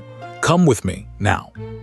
And don't argue, because I'm about to do you a very large favor, and I'm going to be unpleasant about it the entire time." The favor turned out to be a bath, a change of clothes, and a small iron token on a cord. "Wear it," Seraphine said, from the other side of a screen. "It's a tithe token. It marks you as counted as belonging to a household under the accord. Anyone who bites you goes to the salt for it. It's not much, but it's a legal fiction with 300 years of teeth." "Whose household?" A pause. "Mine," she said. Harry came out from behind the screen holding the token. "You've just made me your—" "What exactly?" "Legally, my blood charge." She was standing at the window with her back to him, looking out at the murk. "It's an old form. Nobody's used it in a century. It means I'm answerable for you and you're under my protection. And if anybody harms you, it's an offense against my person rather than yours, which matters, because offenses against your person are worth about a cartload of turnips and offenses against mine start wars. And what does it mean I owe you? Nothing. Seraphine," she turned around. It was the first time he'd used her name. "Traditionally," she said, "the charge gives the token holder a measure a season." "Ah. I don't want it. I'm not going to ask for it. It's a form." Her jaw was tight. "If you'd rather bleed freely in the Red Hall and take your chances, hand it back and I'll say nothing more about it." Harry looked at the little iron disc in his palm. It had a number stamped on it and nothing else. He put it on. "Right," he said. "Now show me the thing you actually brought me here for, because you've been building up to it since the corridor and you're very bad at hiding it." Seraphine closed her eyes briefly. "You're going to be exhausting, aren't you?" "Extensively." The king's blood cellar was 9 floors below the throne room, cut into the living glass and cold enough that Harry's breath smoked. It was a wine cellar. That was the thing that got him. It was laid out exactly like a wine cellar, racked in stone alcoves, each vessel a stoppered black jar with a wax seal and a paper label in copperplate. Village, season, donor number, date. Thousands of them. A woman with a lamp and a ledger walked the rows every hour and turned each jar a quarter turn. "Tell me what you see," Seraphine said. Harry walked the rows slowly. "He drinks less than he's given," he said after a while. The old ones at the back are past use, aren't they? Furred at the seal. He's been oversupplied for years and nobody's rotating stock properly. Keep going. Labels are in 3 different hands. 2 of them are neat and one of them's in a hurry. He crouched at a lower rack. And these 40 here have been moved. Recently. There's dust shadow on the stone and the jars aren't sitting in it. Behind him, Seraphine let out a breath. 11 days ago, she said, my father's cellarer died. Very old, very loyal, 300 years in service. She fell down a stair. A pause. 9 days ago, my father had a bad night. Then another. He's had 11 bad nights and no good ones, and his household physician says it's the wasting and there's nothing to be done. And I have known that physician for 140 years, and 11 days ago, he started calling me Highness in a room where he's called me Sira since I was 30. Harry stood up. Somebody's poisoning your father. Somebody is poisoning my father, Seraphine agreed. And I can't say it out loud in this city because the moment I do, the physician dies of grief and the cellarer's death becomes a stare, and I lose the thread. So I have been standing in this room every night for 9 nights being quiet, and I am not a quiet person, and I have honestly begun to think it's going to kill me. Harry pulled one of the moved jars out of the rack. May I? That's the king's. I know. If you break the seal, he broke the seal. Seraphine made a sound of genuine outrage, and Harry held up a hand and passed his wand slowly over the open mouth of the jar. Nothing happened. He frowned and did it again, differently. A slow spiral, the wand tip an inch above the surface, and this time a thread of pale vapor lifted out of the jar and hung in the cold air, twisting. It was not the color of anything good. Right, said Harry softly. Well, there it is. Seraphine came and stood beside him and looked at it. What is it? No idea. But I can tell you what it's doing. He moved his hand through the vapor. It clung. It's not attacking him. It's not a poison in the way you'd think. This is going to sound stupid. It's eating the working. What working? That's what I want to know. Harry looked up at her. You lot don't die. That's not a metaphor, is it? That's a fact about how you're built. Something is holding you together, something old, something structural, and I could feel it on your sword, and I can feel it on you, and I can feel it on every vampire I've stood next to since Thursday. And this stuff dissolves it. He gestured at the vapor, which was fraying at the edges now, going out like breath on glass. Your father isn't sick. He's being unmade. Slowly in his cups, 1 measure at a time, and it's been going on a lot longer than 11 days because 11 days wouldn't do 20 years of damage. The lamp hissed. Seraphine sat down on the cellar steps. It was the least regal thing Harry had seen her do. 20 years, she said. Somebody has been at this since before you noticed anything was wrong. Somebody patient. Somebody with cellar access, with the ability to make a poison nobody in this world has a name for, and with a reason to want the king to fade gradually rather than drop dead. Because gradually gives you 20 years to prepare, and a corpse gives you a crisis you can't control. He crouched in front of her. Sira, she looked up. He watched her register the shortening of her name and decide visibly not to fight about it. The blood going west, Harry said. 11 years stockpiling. And a king who's been dissolving for 20. Those are the same plan. You don't know that. No, but you were already thinking it, or you wouldn't have brought me down here. Seraphine Carr put her face in her hands, briefly. A gesture so ordinary and so human that Harry looked away out of a kind of politeness. And when she lifted her head, her face was a wall again. Can you find where it comes from? Give me a week in the jar, probably. He held it up. But I'd bet you my wand it doesn't come from a laboratory. This tastes like a rite, not a recipe. There's intent in it. Somebody prayed over this. Seraphine went very still. Say that again. Somebody prayed over it. She stood up so fast he had to step back. Get your coat, she said. They went out over the rooftops because Seraphine did not want to be seen leaving the fortress, and Harry discovered 2 things in quick succession. The first was that she moved like nothing he'd ever chased.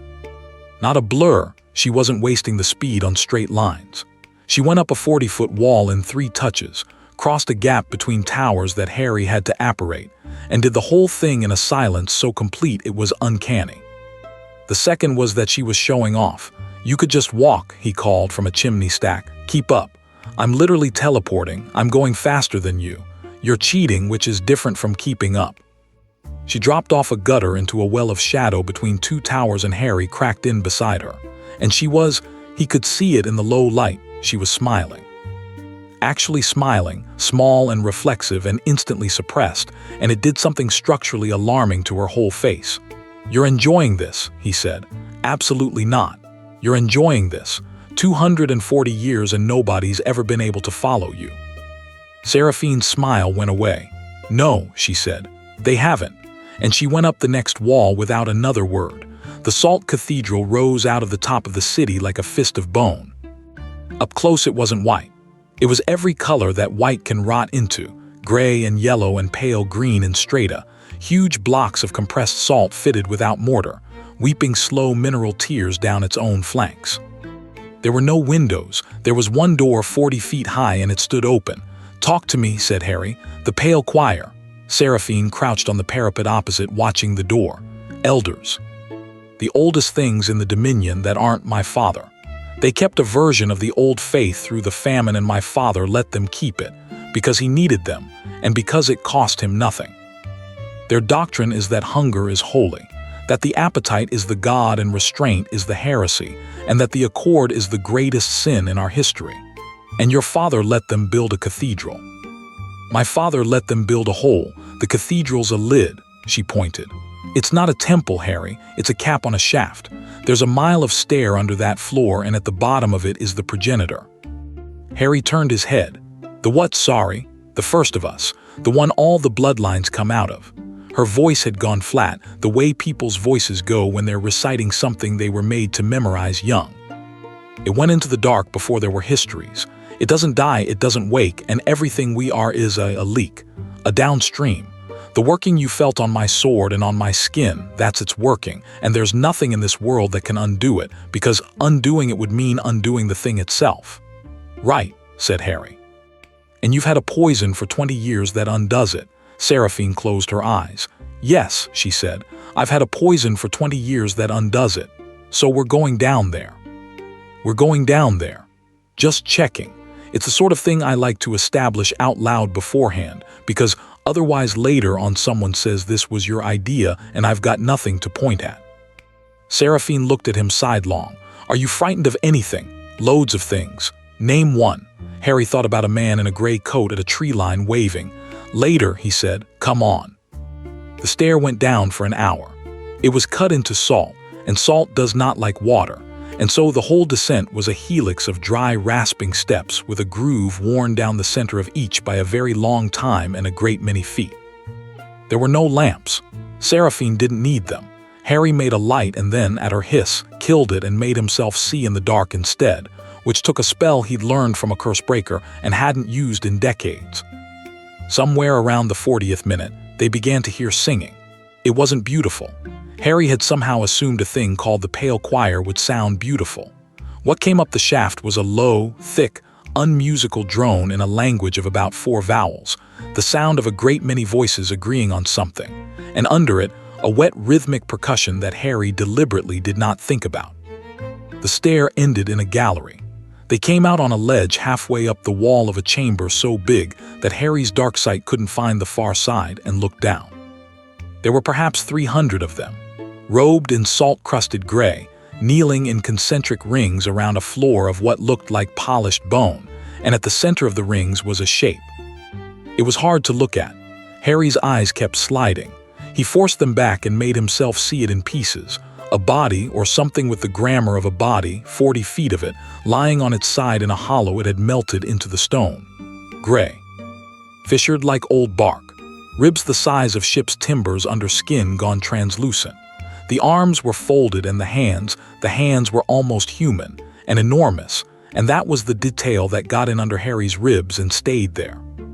And in the center of its chest was a hole, not a wound, a cavity, clean-edged, surgical, 3 feet across, going in and down to a hollow where something the size of a barrel had clearly sat for a very long time and was no longer sitting. Beside him, Seraphine made a sound he had never heard from her and never heard again. "Sira, the heart," she whispered. "That's Harry, that's the heart. Quiet. They've taken the heart." Harry put his hand flat between her shoulder blades, which he had absolutely no right to do, and she stopped talking. Down below, the drone changed. A figure had risen at the center. Old even from here, Harry could see the way she moved, the slow, careful economy of something so ancient that motion had become a foreign language. She was tiny. She wore no salt crust. Her robe was clean gray, and when she raised her hands, the 300 voices cut off as though a door had shut. "Usold," Seraphine breathed. "Matriarch." She stood at my father's coronation. "Sisters, brothers." The voice came up the chamber thin and clear and completely without malice, which Harry found much worse than the alternative. 4 seasons. 4 more seasons of patience and the long fast ends. The 300 said something back in one voice. "They will tell you it is heresy," Usold said. "They will tell you the accord fed us." "And they will be right, my loves, that is the trap of it. The accord fed us. It fed us the way a farmer feeds a beast he intends to keep small." She lowered her hands. 300 years ago, we chose to be less than we are, and we called it wisdom, and we have grown so accustomed to the smallness that we have forgotten that hunger is not a problem. Hunger is the shape of the world. It was here before us and it will be here after, and the only sin any of us has ever committed is pretending to be full. Harry watched 300 faces turn up toward her, and understood, with the dull inevitability of a man who has met this before in 3 different centuries, that they weren't monsters. They were converts. Every one of them had a reason. "And the crown," someone called. "The crown is a stone in a river," said Usold. "It is already worn, it has been wearing for 20 years. She let that sit, and Harry felt Seraphine go rigid beside him. "Do not weep for the king, he was the best of us. He is simply the last of a mistake." Then Usold tilted her head and said, in exactly the same gentle tone, "You may as well come down, child. You've been on that ledge since the 2nd verse." Seraphine did not move. "Both of you," said Usold. 300 faces came round and up. "Right," said Harry, and stepped off the ledge. He landed on the bone floor 60 feet below in a crouch, in a ring of empty stone that 100 people scrambled backwards to create, and straightened up and put his hands in his pockets. "Evening." Seraphine landed beside him a half-second later, sword out, and hissed, "What are you doing?" Getting a look at her. Usold was 4 feet 10 inches tall. Her face was a soft, kind, deeply lined face, the face of somebody's grandmother, and her eyes were entirely white. "You're the gray hello thing," she said. "I'm Harry. You're a hole in the world." She said it without heat. "I felt you come into the city. Everyone under this cathedral felt you come into the city. We thought a star had come loose." She turned her white eyes on Seraphine. "And you, princess, you've grown." "Where is the heart, Usold? Safe. Where is it?" "Ah, child." The old woman smiled. "You've come down here angry and armed, and you've asked the wrong question twice. It doesn't matter where it is. It matters who moved it." She spread her small hands. "Someone came to us 11 years ago with money and a proposal. Someone who thinks he is using us. He has been very generous. He has funded the choir, moved our people into places we could not reach, and provided reliably, quarterly, in sealed carts out of the West, a great deal of blood. For a right he does not believe in service of a waking he intends to prevent." Harry felt Seraphine stop breathing. "He thinks he is buying a lever," said Usold. "He thinks that when the crown falls he will hold the choir on a chain and show us to the Dominion as the horror that justifies him." She shrugged, a tiny movement. "And he may be right. He is a very clever man. But he has been feeding us for 11 years, and I have never in 900 years been able to say that about anyone." "Name," said Seraphine. "You know the name. Say it." "No," said Usold almost tenderly, "because you'd never sleep again, and because if I say it here in front of 300 I lose the money." She turned away. "Go home, princess. Go and sit with your father. He has less time than you think, and he is going to spend the last of it lying to you, so listen carefully to the shape of the lies. That's where he'll put the truth."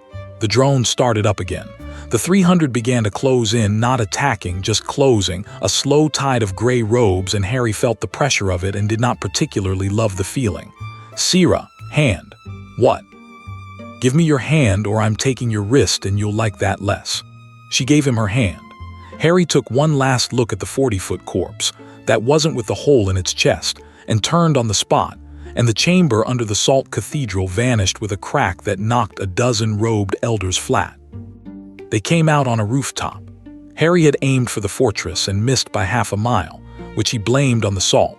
and they landed hard on the flat lead roof of a granary in the 5th terrace, with the whole city dropping away below them in tiers of windowlight. Seraphine went down on one knee, gagged, and swore in a language Harry didn't know. "Yeah, sorry, first time's rough. Don't ever do that to me again."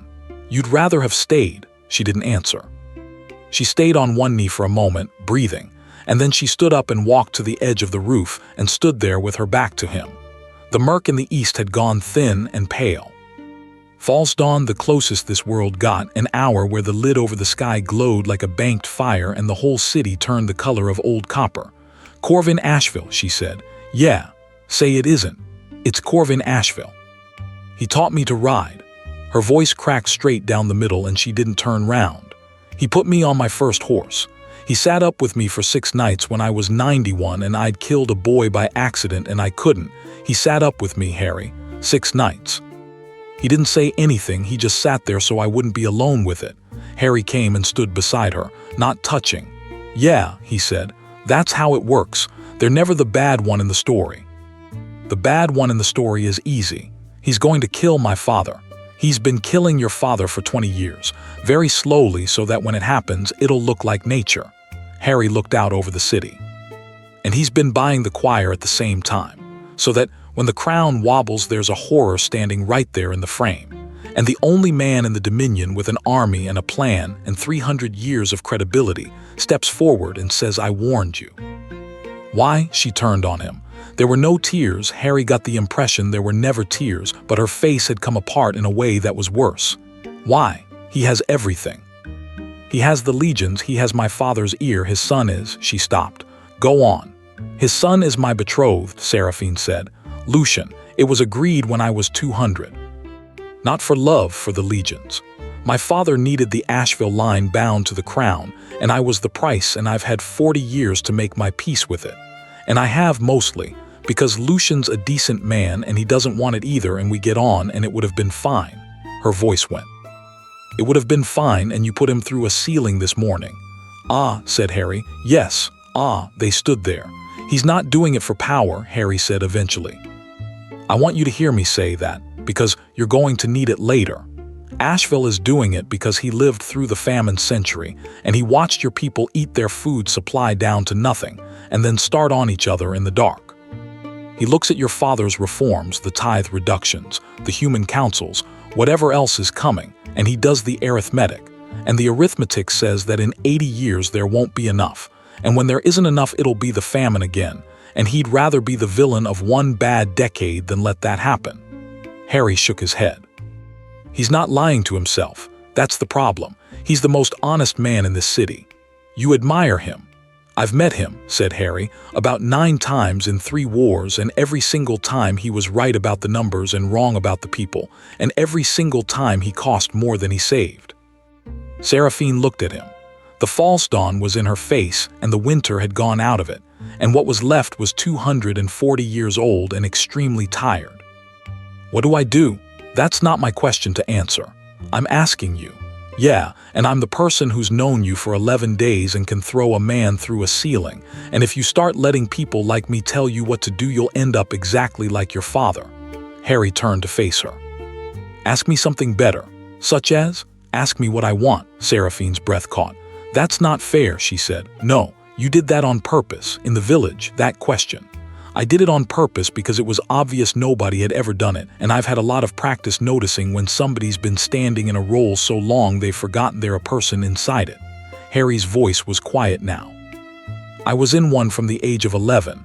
Mine had a prophecy attached. Yours has a treaty, same shape. And what did you do about yours?" "I did the job," said Harry. "And then I did it again, and then I got old, and then I died.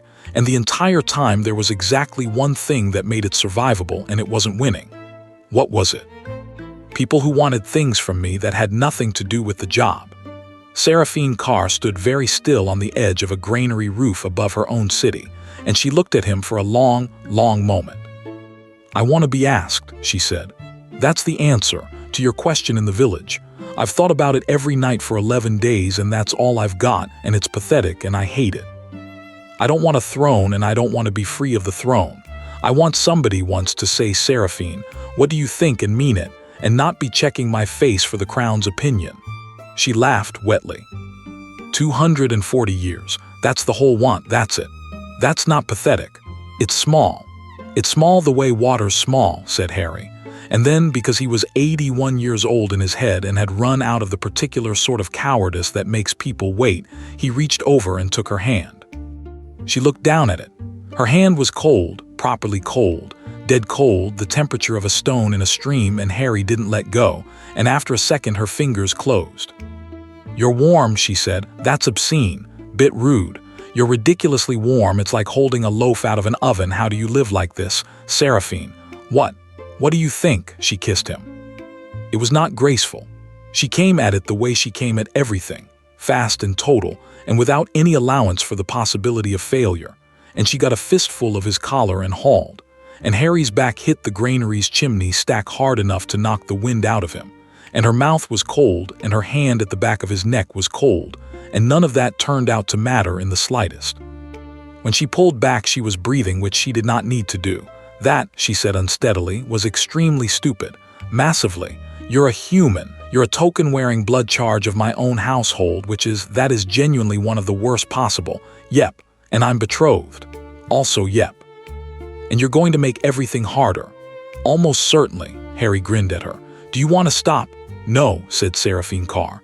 "Obviously not. Don't be thick." She kissed him again, and this time it was slower, and Harry got his hands in her hair, and above them the false dawn burned copper along the lid of a sky that hadn't opened in 300 years. He opened his eyes. Across the gap on the roof of the counting house opposite, a man in a long gray coat was standing with his hands folded, looking at them. Harry went rigid. "What?" said Seraphine instantly, already turning, already reaching for the sword. "What is it?" "There's a man on that roof." She looked. She looked for a long moment, and Harry watched her scan the whole face of the building with 240 years of predator's attention. "Harry," she said carefully, "there's nobody on that roof." The man in the gray coat took off his hat. He was young. That was the thing that hit Harry hardest. He was young and unremarkable, and his face was perfectly kind, and Harry knew with a certainty that came from somewhere below, thought that he had seen that face before, in a station that was not a station, at the end of everything. The man in the gray coat gestured a small, courteous motion, one hand indicating Harry, then himself, then the space between them. "You and me. Soon." Then he made a second gesture. He raised two fingers and pointed them deliberately downward, at the ground, at the rock, at the mile of salt stair and the 40-foot thing with the hole in its chest. And then he put his hat back on, and there was nothing on the roof at all. "Harry," Seraphine had both hands on his arms. "Harry, your hands are shaking. Talk to me." Harry made himself breathe out. "When I died," he said, "I met somebody." "What?" There was a thing I had in my old life. 3 objects. Long story, terrible story. Everybody in it is dead now, including me." He was still looking at the empty roof. "And there was a legend that if you got all 3, you'd be the master of death. And I always thought that was rubbish. It's a story you tell children. I thought it was rubbish right up until I was 79, and I sat down in a chair and stopped, and something met me, and it was polite." Seraphine said nothing. "It's here," said Harry. "It's been here since the road out of Greyhollow. It's been standing at the edge of every field I've crossed in this country, and nobody can see it but me, and it just pointed at the floor of the Salt Cathedral." He turned to look at her. "Sira. In 300 years, has anything in this world ever actually died? Properly, not destroyed, died." She opened her mouth. She closed it again. "No," she said slowly. "No, we don't even the ash. Even when a bloodline's burned out, there's no. We've never had a word for what happens after, because nothing goes anywhere," said Harry. "Because there's a lid on the sky and a thing asleep under the mountain that everything in this country is downstream of, and nothing in 300 years has been allowed to finish." He laughed, and it wasn't a good laugh. "God.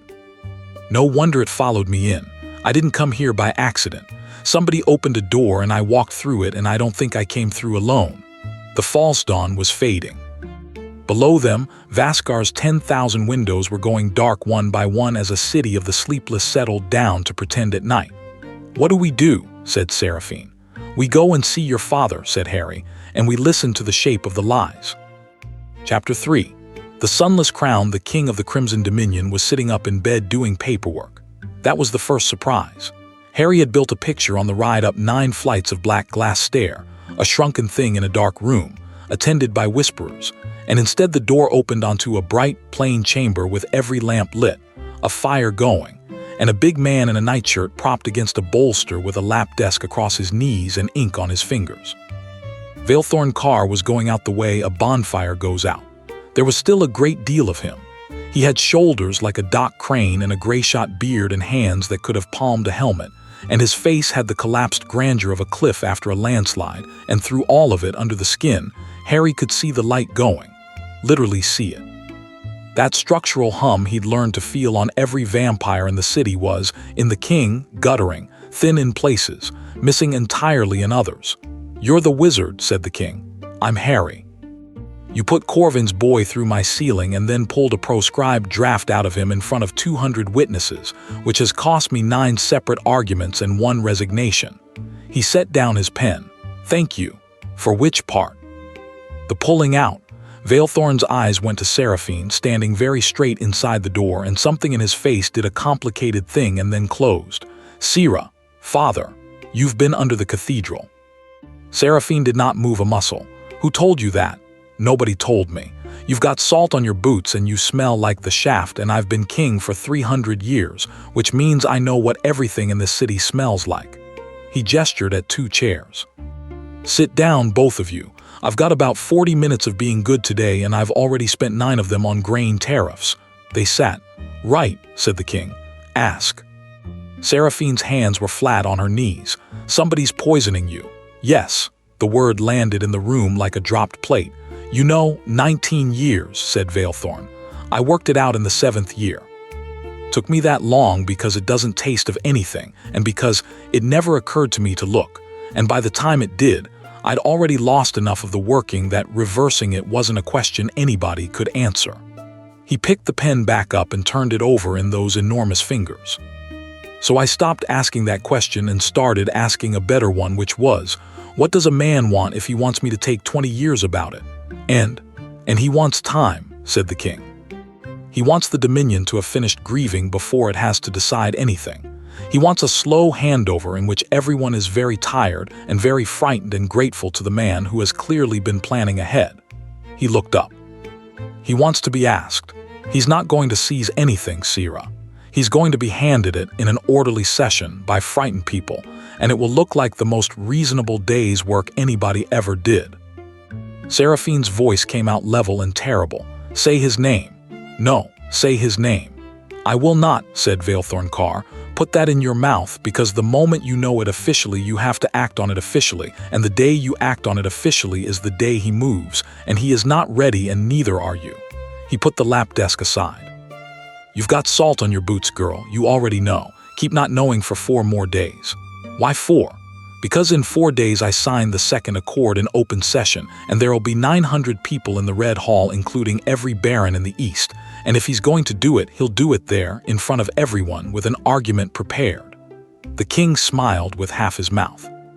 "He's not a coward, that's the whole trouble with him, he'll want it witnessed." Harry sat forward. "What's in the 2nd accord?" "Human self-governance in the tithe towns. Elected speakers with a right of petition direct to the crown. Tithe reduced from 1 measure to 2/3 over 12 years. Valethorn's eyes came up, and there was something ferocious behind the ruin. "And a sunset clause. In 90 years the tithe ends entirely, and my people find another way to live, or they don't." Harry whistled. "Yes," said the king, "that'll start a war. It's already started one. I've simply arranged to be alive for the first day of it, which is more than most kings manage." He rubbed his eyes.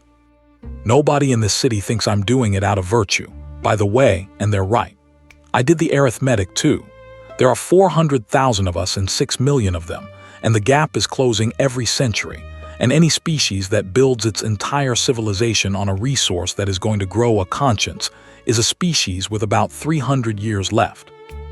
I'm not saving humans, I'm saving vampires from what happens when humans finally say no." He shrugged. "But it comes out the same shape, so I've stopped correcting people." "Father," Seraphine's voice had changed.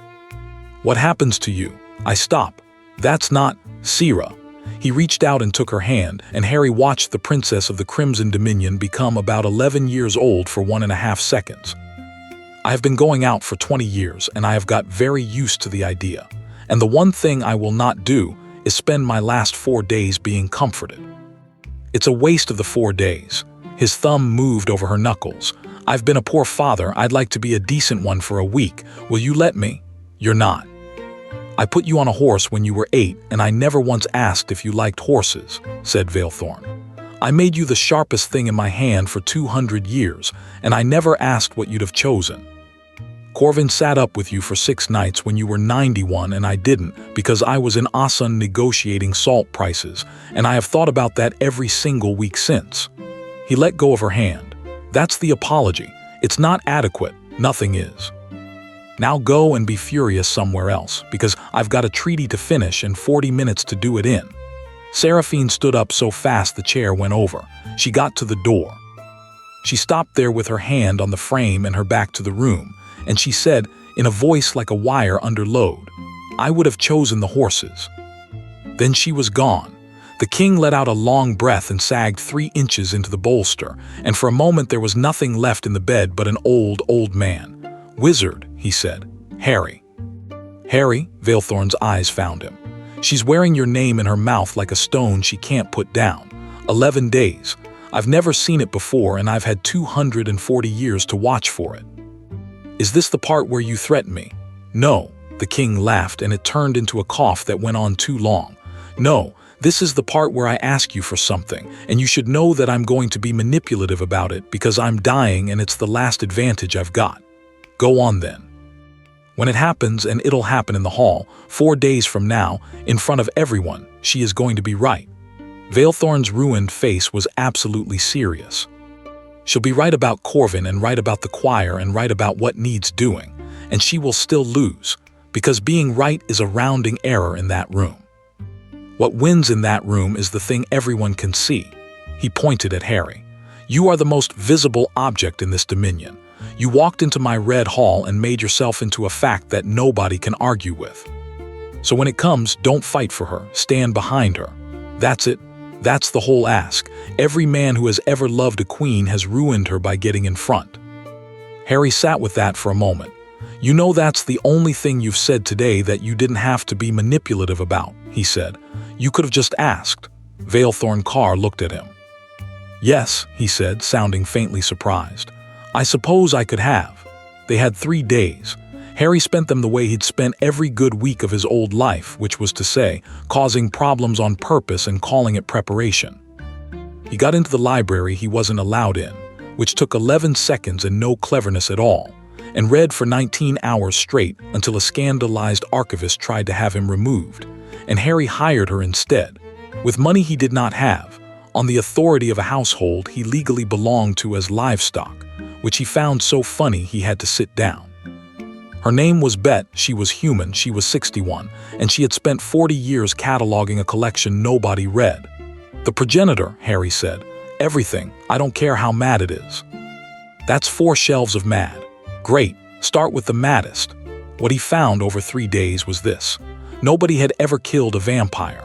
They had destroyed them, burned them, dismembered them, dropped them in the sea, and the Dominion had 100 careful words for the results, and not one of those words meant dead. Ash didn't scatter right. Burned bloodlines left a residue in the stone of the places they died, and the residue was still warm 4 centuries later. There were 14 documented sites in the Dominion where destroyed elders had left something behind that could still be spoken to badly at certain hours. There were no ghosts. Harry noted that with a chill. In 81 years he'd never been anywhere without ghosts. And underneath everything, in a 5th century monograph by a scholar who had been executed for writing it, one line that Harry read 9 times. The first does not sleep because it is tired. It sleeps because it cannot do otherwise. It has been trying to end for 11,000 years, and the world will not let it, and every one of us is a wound in the shape of that refusal. He sat back in his chair in the dark of the archive with that sentence in front of him, and thought about a man in a gray coat pointing 2 fingers at the floor. Oh, he said. Oh. You're not here for me at all. Sorry, said Bet. Nothing. Have you got anything on the sky? She had. It was thin. The king had done something at the end of the famine and nobody had written down what, or everyone who was dead, but there was a supply requisition from 301 years ago for 400 tons of salt, 600 oxen, and the contents of the oxen reliquary, and a marginal note in a clerk's cramped hand. H.M. has taken the lid down himself. Down, said Harry, not up, down. He went and stood at a window and looked at the copper murk over the city, and something extremely unpleasant began to assemble itself in his head. The king hadn't put a lid on the sky. He put a lid on the shaft, a working so vast it had to be anchored in something, and he'd anchored it in the only thing big enough, and the price of it had gone up into the atmosphere like smoke from a chimney. The sun was dark because the progenitor was asleep, and Harry had been in the chamber and seen the hole in its chest. He was still standing at the window when the bell went. Not the hour bell, a hard, fast, three-strike pattern he hadn't heard before, and then a second bell, and a third, and then every bell in Vascar at once. Bet went white.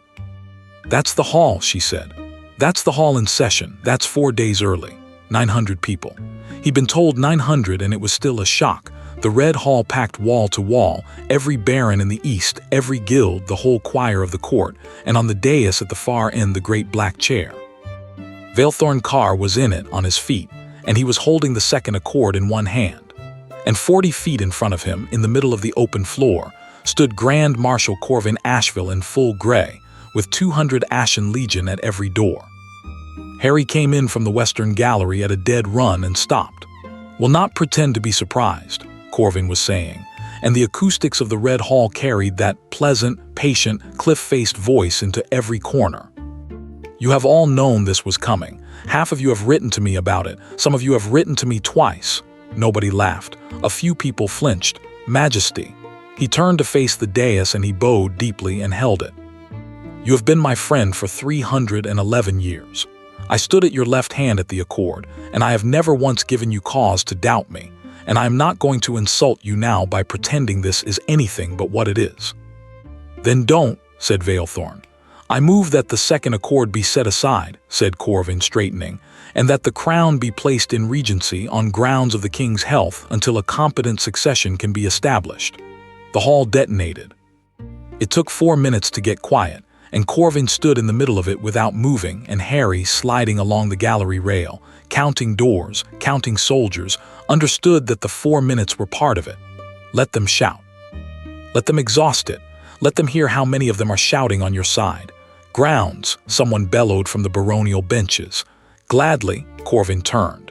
"I will give you 3, and then I will give you the numbers, and then you may do as you like with me. 1. In 11 years, tithe collection has become a private trade. Ask Baron Ilvret how many measures went west out of Cinderhollow. He'll tell you he doesn't know, and he'll be telling the truth, because nobody in this room knows, because the crown stopped counting 9 years ago when the king became too ill to read a ledger. Our entire food system has been unsupervised for a decade, and we are all pretending otherwise. 2. There are 300 elders under the Salt Cathedral tonight preparing a rite to end the long fast, and the crown has known about the Pale Choir for 3 centuries and has done nothing but tolerate them, because tolerance is cheaper than surgery." A ripple went through the hall. "I have had men inside that cathedral for 11 years at my own expense because nobody else would pay for it. 3. He turned back to the dais. "The king is dying. I say it plainly because everyone here has been saying it quietly, and the quiet is doing more damage than the truth ever could." "And the numbers," said Vailthorn. "The numbers." Corvin put his hands behind his back. 406,000 of us. 6 million of them, growing at a rate of 9 in the 1,000 a year. Under the current accord, the tithe already fails to cover the eastern marches in a bad season. We make it up out of reserve, and the reserve is 11 years down. Under the second accord, tithe drops by a third over 12 years while our numbers hold flat and theirs double. His voice never rose. "Majesty, I have run this every way it can be run and it comes out the same. 60 years to the first shortfall, 80 to the first famine district, 90 to the sunset clause, at which point 400,000 immortal predators are told, politely, in writing, that they may no longer eat." He let it sit. "You all know what happens then," Corvin said. "Some of you don't because you're young. I do. I was at Assen in the 9th year of the famine. I watched Lord Marek, who was a kind man who founded 2 hospitals. I watched him eat his own household over the course of a winter, starting with the ones who couldn't run. He apologized to each of them. He kept a list so he could apologize properly. His face did not change. That is not evil, my lords. That is hunger given enough time and no other option. And the second accord is a document that guarantees, in 90 years, no other option. So yes, I will take the crown from a dying man in open session and be hated for it, and hold this dominion at 1 measure a season and a counted ledger and an armed border until somebody cleverer than me finds a better answer. And I will be a tyrant for 80 years to prevent a famine that would kill 9 million people in 12. He inclined his head to the throne. I have never lied to you, Valethorn. I'm not going to start on the last day. The silence in the Red Hall was total, and Harry, up in the gallery, felt something cold go down his spine because he just watched 200 wavering nobles decide, and they hadn't decided out of fear. Then Seraphine walked out onto the floor. She came from the eastern doors in black, no crown, no escort, and she crossed 40 feet of mirrored glass in absolute silence and stopped in front of the Grand Marshal. "Sira," said Corvin, and there was real warmth in it, and that was the sickening part. "How many measures a quarter?" "I'm sorry," to the choir. "You've been funding them for 11 years, you just said it yourself. You had men inside at your own expense." But it wasn't men and it wasn't expense, it was carts. Sealed carts out of the West quarterly, and I want the number. Corvin Asheville's expression did not change, and Harry, watching from above, saw the exact instant the old man revised his entire evening. 400 jars, he said. The hall made a noise like a wounded animal. "You fed them," said Seraphine. "I bought them." Corvin's voice stayed level. "For 11 years I have known where every elder of the Pale Choir sleeps, what they intend and when they intend it, and I have known it because I pay for it, and it has cost the Dominion 400 jars a quarter out of surplus that was otherwise being sold to Ilvrit's private buyers anyway." He turned to the hall. "My lords, you may be as disgusted as you like. It is the single best value intelligence purchase in the history of this crown, and I would make it again tomorrow." "And the heart," said Seraphine. Corvin stopped. For the first time in 311 years, Grand Marshal Corvin Asheville visibly did not know what somebody was talking about. "What heart?" "The progenitors," said Seraphine. "It's gone, cut out clean. I stood in that chamber 4 nights ago and looked into the hole where it used to be." Something went through the old man's face then that Harry would think about for a long time afterwards. Not guilt, not fear, arithmetic failing. "That's not possible," Corvin said. "The right is 4 seasons out. Ussold told me herself," she said. He stopped. He said very quietly, "Ah, yes," said Seraphine. "Ah," and then the floor moved. It was not an earthquake. Harry had felt earthquakes. This was a single, enormous, deliberate shift, as though something a mile below had rolled over, and the black glass floor of the Red Hall rang like a struck gong from one end to the other, and every one of the 900 people in it staggered. Then the screaming started outside. Harry vaulted the gallery rail, dropped 40 feet, and landed on the dais beside the throne in a crack of displaced air that put half the front bench on the floor. "Majesty." "I know," said Valethorn Carr. The king was standing with one hand on the arm of his chair and his head tilted back, and his eyes were shut, and Harry could see the working in him guttering wildly like a candle in a draught. "It's awake," Harry said. "It's waking. There's a difference and it's about 6 hours." The king's eyes opened. "Corvin, Majesty, your legions, now. Every gate on the 5th terrace and the whole crown stair, and get 900 idiots out of this hall before they clog it." Valethorn was already moving, and he moved like a much younger monster. "You can have the regency at the 3rd bell tomorrow if we're both still here. Take it up with me then." Corvin Asheville looked at his king for a half-second. "Yes," he said, and turned, and started giving orders in a voice that reached the back of the hall without effort. And 200 Ashen Legion went from ceremonial to operational in under 15 seconds. Harry caught Seraphine's arm as she went past. "The heart," he said. "Ussold's got it and she's using it, and she's not waking the thing to feed anybody, Sira. That's not what this is."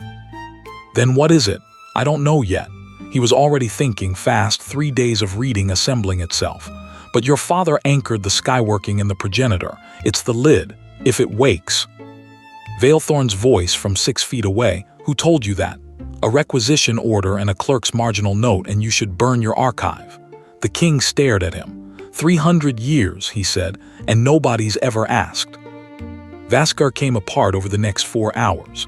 Harry saw it in pieces because that was how it happened. A series of hard-lit fragments, each one arriving without warning.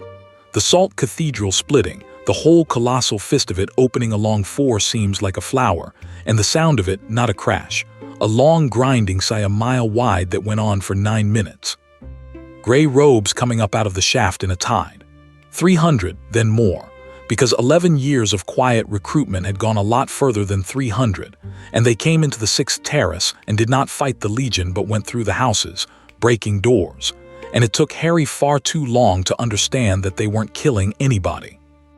They were pulling people out and driving them up toward the cathedral in a great herded stream.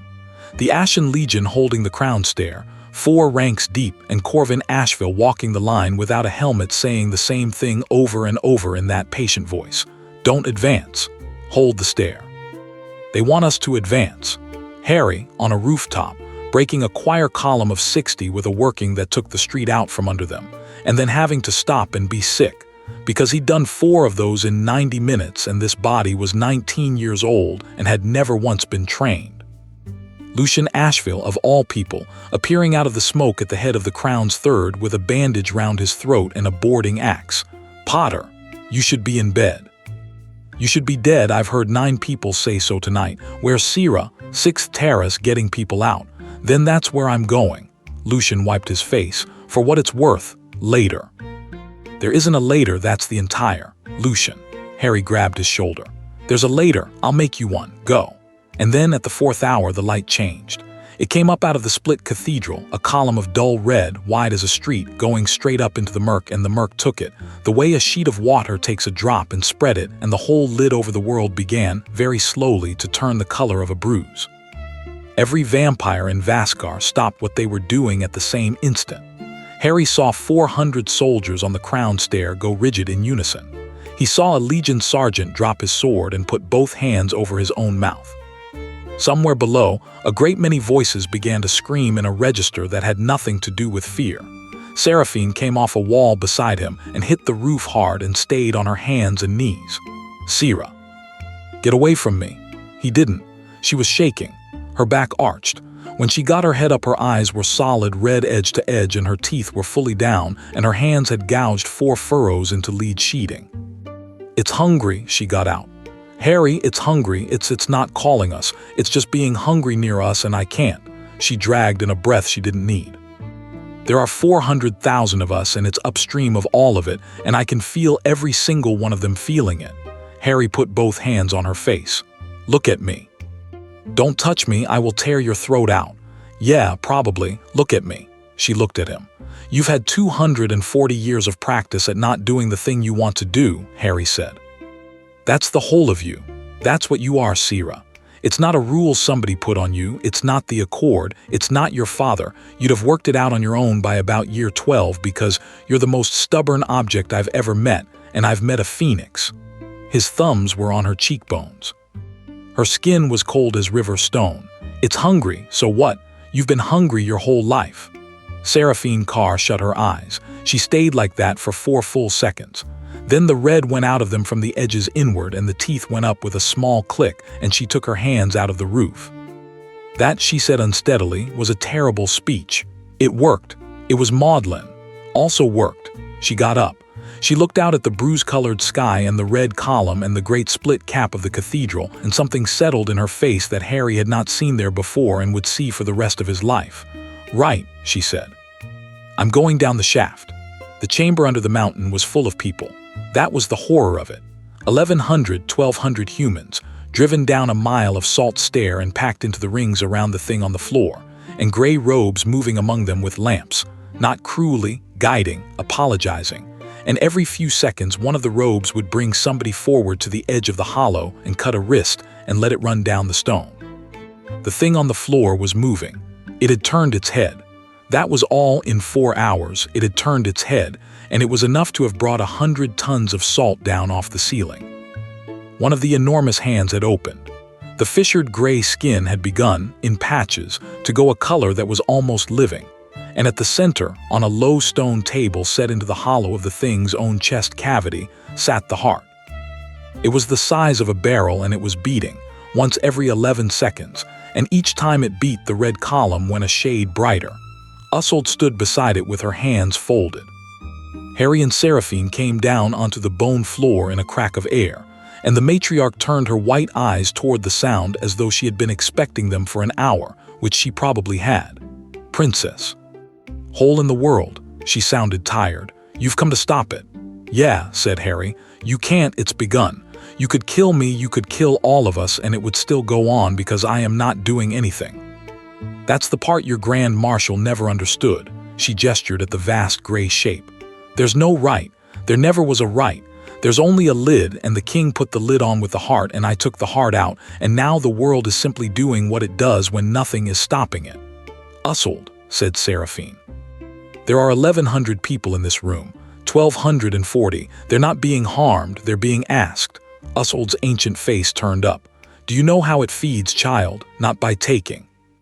It's 11,000 years old, and it has never taken anything in its life. It waits to be offered. Every one of these people has been asked, and every one of them has said yes, because they were told the truth, that the alternative is the Dominion eating them slowly for another 1,000 years. That's not a choice." "No," Isolde agreed, "but it's more of one than the tithe ever was, and I'm too old to pretend there's a clean version." Harry walked forward. He walked past the rings of kneeling people and the gray robes who fell back from him in a wave, and he stopped at the edge of the hollow, 10 feet from the heart, and looked up into the face of the first vampire. It was looking back. The eye was the size of a dinner plate, and it was gray and utterly, hideously aware, and there was nothing monstrous in it at all. There was nothing in it but exhaustion. Harry stood there with the red light beating on his face. "You poor bastard," he said. The eye moved, fractionally, toward him. 11,000 years, said Harry, and every time somebody's tried to end you, they've done it with fire or salt or a mile of rock, and none of it works because none of it's the right thing. Nobody's ever once tried the right thing, because nobody in this whole world knows the right thing because you took it with you when you went under. He swallowed. There aren't any ghosts here. Did you know that? Not one. 11,000 years of people dying in this country, and not a single one of them stayed to complain about it, because there's nowhere to go. You're in the door. You've been standing in the door since before there were histories, and everything that's died since has just piled up behind you. He looked at Isolde. That's your holy hunger, he said. It's not appetite. It's a man wedged in a doorway with a queue behind him. Isolde's white eyes had gone very wide. You, she whispered, are not a wizard. No, said a voice, he isn't. Everything stopped, not metaphorically. The red light stopped pulsing mid-beat. The dust in the air stopped falling. 1,200 people stopped, and 300 robes stopped, and Seraphine stopped with her mouth half open and her hand halfway to her sword. And the only two things moving in the chamber under the mountain were Harry and the man in the long gray coat walking down out of the dark of the stair. He came unhurriedly. He took his hat off as he came and turned it in his hands and stopped a polite 6 feet away. Hello, Harry, said Death. Hi, you've worked it out. About an hour ago. Harry's voice wasn't quite steady. You didn't bring me here for a second life. No. You brought me here because I'm the only thing in existence that can do this, and I'm the only person you can't order about. Harry laughed thinly. Because I own you. That's the joke, isn't it? That's the whole joke. The Master of Death is the one being you have to ask.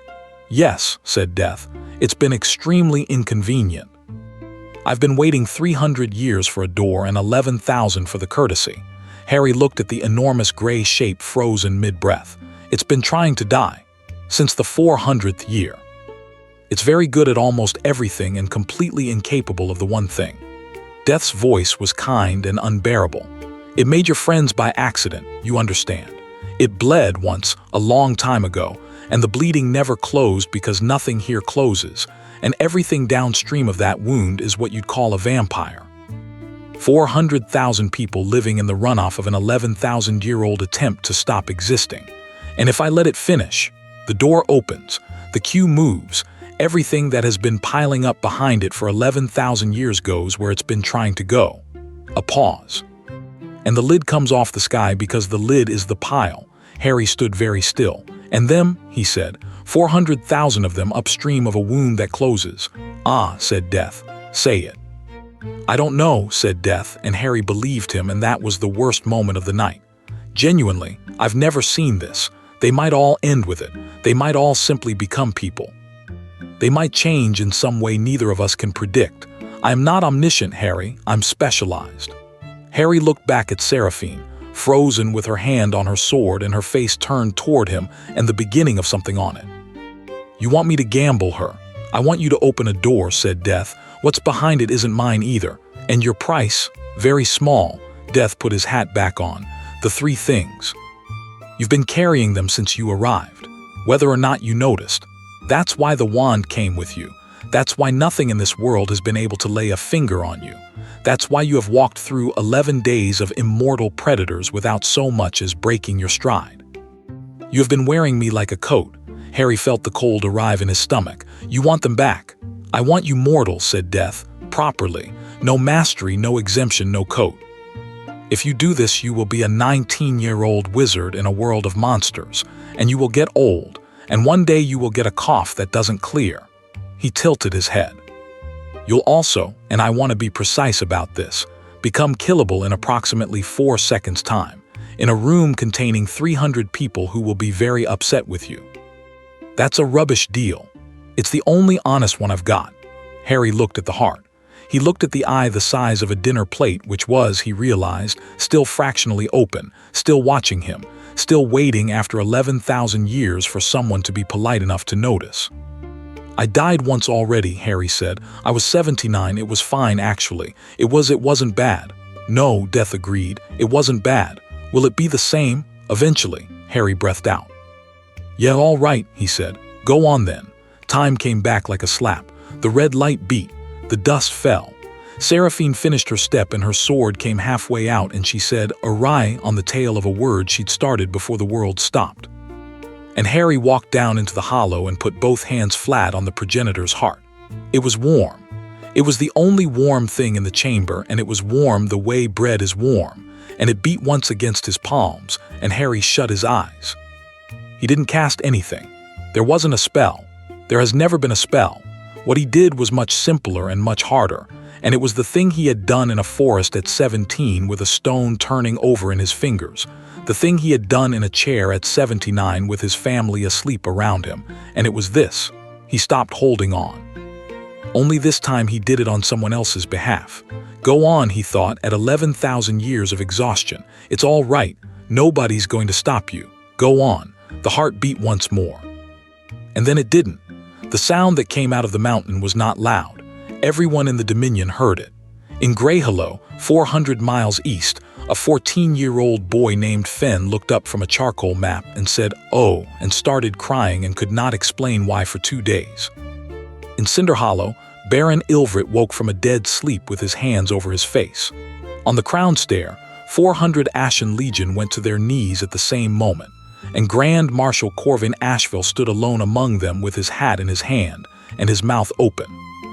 In the chamber under the mountain, the great gray shape let out its last breath in a long, slow exhalation that went on for a minute and a half, and shrank, and stilled, and became stone. And then, from the vast dark of the chamber's ceiling and the mile of stair and the deep places under the floor, the queue moved. Harry saw them. Only Harry saw them, and only for a few seconds, and he never described it properly afterwards to anyone, including Seraphine, because there wasn't a way. 11,000 years of them, going up. The last one was a very large gray figure with enormous hands, who paused at the edge of Harry's vision and turned and looked at him for perhaps a second. Then it went too. The pain arrived about 4 heartbeats later. Harry went down on the stone with the heart cold under his hands and every nerve in his body reporting all at once that something enormous had been removed from him. He'd expected weakness. He hadn't expected loss. The sudden, absolute, howling absence of a thing he'd never once known he was carrying, like waking up to find you'd been standing all your life on a floor that had just been taken away. He hit the bone floor and stayed there. Above him, 1,200 humans were on their feet and 300 choir were screaming and ustled, Usold was standing perfectly still with her hands out in front of her, looking at them with white eyes that could not see them, and her hands were shaking, and she said in a voice like a child's, "I'm warm." Everywhere in that chamber, 300 elders of the Pale Choir were putting their hands to their own throats and finding a pulse. Harry got his head up. Seraphine was on her knees 8 feet away. Her sword was on the ground. She had both hands pressed flat against her own chest, and her eyes were enormous, and she was breathing, actually breathing, in and out, over and over because she couldn't stop. "Sira," Harry croaked. She looked at him. She had gone from cathedral cold to something with color in it, and there was a flush coming up her throat that had never in 240 years been there, and she looked terrified and about 25 years old. "My heart's going," she said. "Harry, my heart's, it won't stop. Is it supposed to just—" "Yeah," said Harry. "That's it, that's what it does. It just does that all the time. Forever, till it doesn't." Seraphine Carr crossed 8 feet of bone floor on her hands and knees and grabbed him. And she was warm, and she was shaking, and she was crying, and Harry, who had absolutely nothing left, whose ears were ringing, who had just handed back the only thing that had ever made him safe, held onto her with both arms and laughed until it hurt. They came up the stair in a column 1,200 strong and found the whole Dominion standing outside. The sky was wrong. The bruise had gone. What was above Vaskar now was a thin, cracked, uneven gray cloud, actual cloud, moving, and through a gap in it in the east, something none of them had a working memory of was doing something to the horizon. Nobody had told the Legion to stand down. They'd simply stopped in ranks on the crown stair and turned around, and were now 400 professional soldiers staring east with their mouths open. The king was at the top of the stair. He had come down 9 floors and out through the hall on his own feet, in a nightshirt and a fur, with a stick, and he was sitting on the top step of the crown stair with his enormous hands on his knees, and he was watching the east. Seraphine reached him first. "Father," said Valethorn Carr, "I thought it'd be redder." "Father, look at me." He looked at her. He looked at the color in her face and the rise and fall of her chest, and the king of the Crimson Dominion started to laugh, and the laugh was wet and ruined and delighted. "Oh, well done," he said. "Well done, the wizard. It wasn't. It'll be a catastrophe, absolute catastrophe. 400,000 people who have never been ill, who have never been tired, who don't know how to sleep, and no doctors, and no idea what they eat now." He wiped his eyes with the back of a hand the size of a shovel. "It's the biggest mess anyone's ever made, and you're going to have to govern it." "Ha! You're going to?" "No," said Valethorn gently. "No, I'm not. It was holding me together, and now it isn't, and I'm 340 years old, and there's about 9 minutes in it." He patted the step beside him. "Sit down. Watch the east." "It's the only thing I've wanted for 300 years, and I'd like company." She sat down. He put an arm around her shoulders, which Harry could tell from 20 feet away from the way she went rigid and then didn't, he had perhaps never done. "Sira, don't. I'm going to. I've got 9 minutes and I'm not spending them tactfully." Valethorn's voice had gone very quiet. "You'll be queen in about 8 of them, and every single person on this stair is going to tell you to consolidate. Corvin will tell you it best because he'll be right about the numbers, and he'll say, 'Slow down, hold the line, we don't know what we are anymore,' and it will be excellent advice. And you'll do the harder thing anyway," said the king, "because you're the most stubborn object anybody's ever met. Sign the accord. Sign it in the morning. Sign it while they're all still standing outside looking at a sunrise, because you will never in your life have another day where 400,000 immortals are too astonished to argue with you." Seraphine made a sound. "Do you like horses?" said Valethorn. "What? You said you'd have chosen the horses. Do you actually like them, or was that just to hurt me? Because both are fine." "I only want to know." Seraphine Carr put her head on her father's shoulder. "I love them," she said. "Good," said the king. "Good, that's good." The gap in the cloud widened. What came through it was not much. A thin, low, watery gold along about 40 miles of eastern horizon, the sort of sunrise a person from Harry's old life would have called disappointing. 400,000 people made a sound. Harry, standing at the bottom of the steps with an archivist named Bet gripping his sleeve hard enough to bruise, watched the light come up the black glass of Vaskar terrace by terrace. The 6th, the 5th, the counting house roofs, the granary where he'd been kissed, the broken white fist of the Salt Cathedral. He watched it reach the crown stair, and 400 Ashen Legion flinched away from it as one man and then, one by one, turned back into it. He watched Corvin Asheville take his gloves off and hold his bare hands out in the light and stand there looking at them like a man reading a letter he did not understand. And he watched it come up the last 9 steps and find a very old king sitting with his daughter, whose face was already still. They crowned her at the top of the stair, 3 hours later, because nobody could think of a reason to wait, and there was no longer anywhere sensible to do it. The red hall ceiling had come down in the 2nd hour, and the salt cathedral was a ruin, and the whole city had gone out of doors and could not be persuaded back in. There was no ceremony. Somebody produced the circlet. Lucian Asheville, with a bandage round his throat and blood on his coat, took it out of the box and looked at it and then at her and said, "Sira, I've got no idea what the form is. I've never done this." "Nobody's ever done this." "Right," he held it out. "Do you want it?" Seraphine looked at 11,000 people standing on a black glass mountain in daylight. "No," she said, "but I'll take it." She took it out of his hands and put it on her own head, which broke about 9 centuries of protocol, and Harry, leaning on Bet because his legs still weren't right, decided it was the single best thing he'd ever seen anyone do. Then she turned around and said, in a voice that reached the bottom of the stair, "The second accord is signed at noon. Anyone who wants to argue can find me on the Crown Terrace at 1:30, and I'll hear you out, and then I'll sign it anyway." Corvin Asheville came forward out of the ranks. The whole stair went silent. 200 Ashen shifted their weight. The old man stopped in front of his queen, and Harry watched him do the calculation, watched 311 years of arithmetic run one final time in a head that had never once been wrong about the numbers, and watched it come out, for the first time, with no answer in it at all. "Majesty," said Corvin, "I don't know what we eat now. Neither do I. My entire argument was built on knowing. I know. I was going to take your father's crown this morning," he said. "I'd have done it. I want that said in front of everyone because I'm not going to spend my last century being quietly forgiven." "You're not forgiven," said Seraphine. "You fed the choir for 11 years and 1,200 people went down that shaft last night because of it. You'll answer for that in open session, and it'll be a real session with the ledger and evidence, and if it goes against you, it goes against you." Corvin bowed his white head. "And in the meantime," Seraphine went on, "there are 400,000 people out there who are about to discover hunger, exhaustion, illness, and mortality all in the same week, and I need somebody who's lived through a famine to organize the response, and you are the only one left." The old man stood up straight.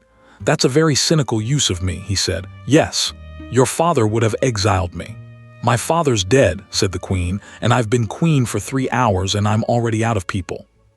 "Take the job, Corvin." He took the job. Harry found her that evening on the granary roof.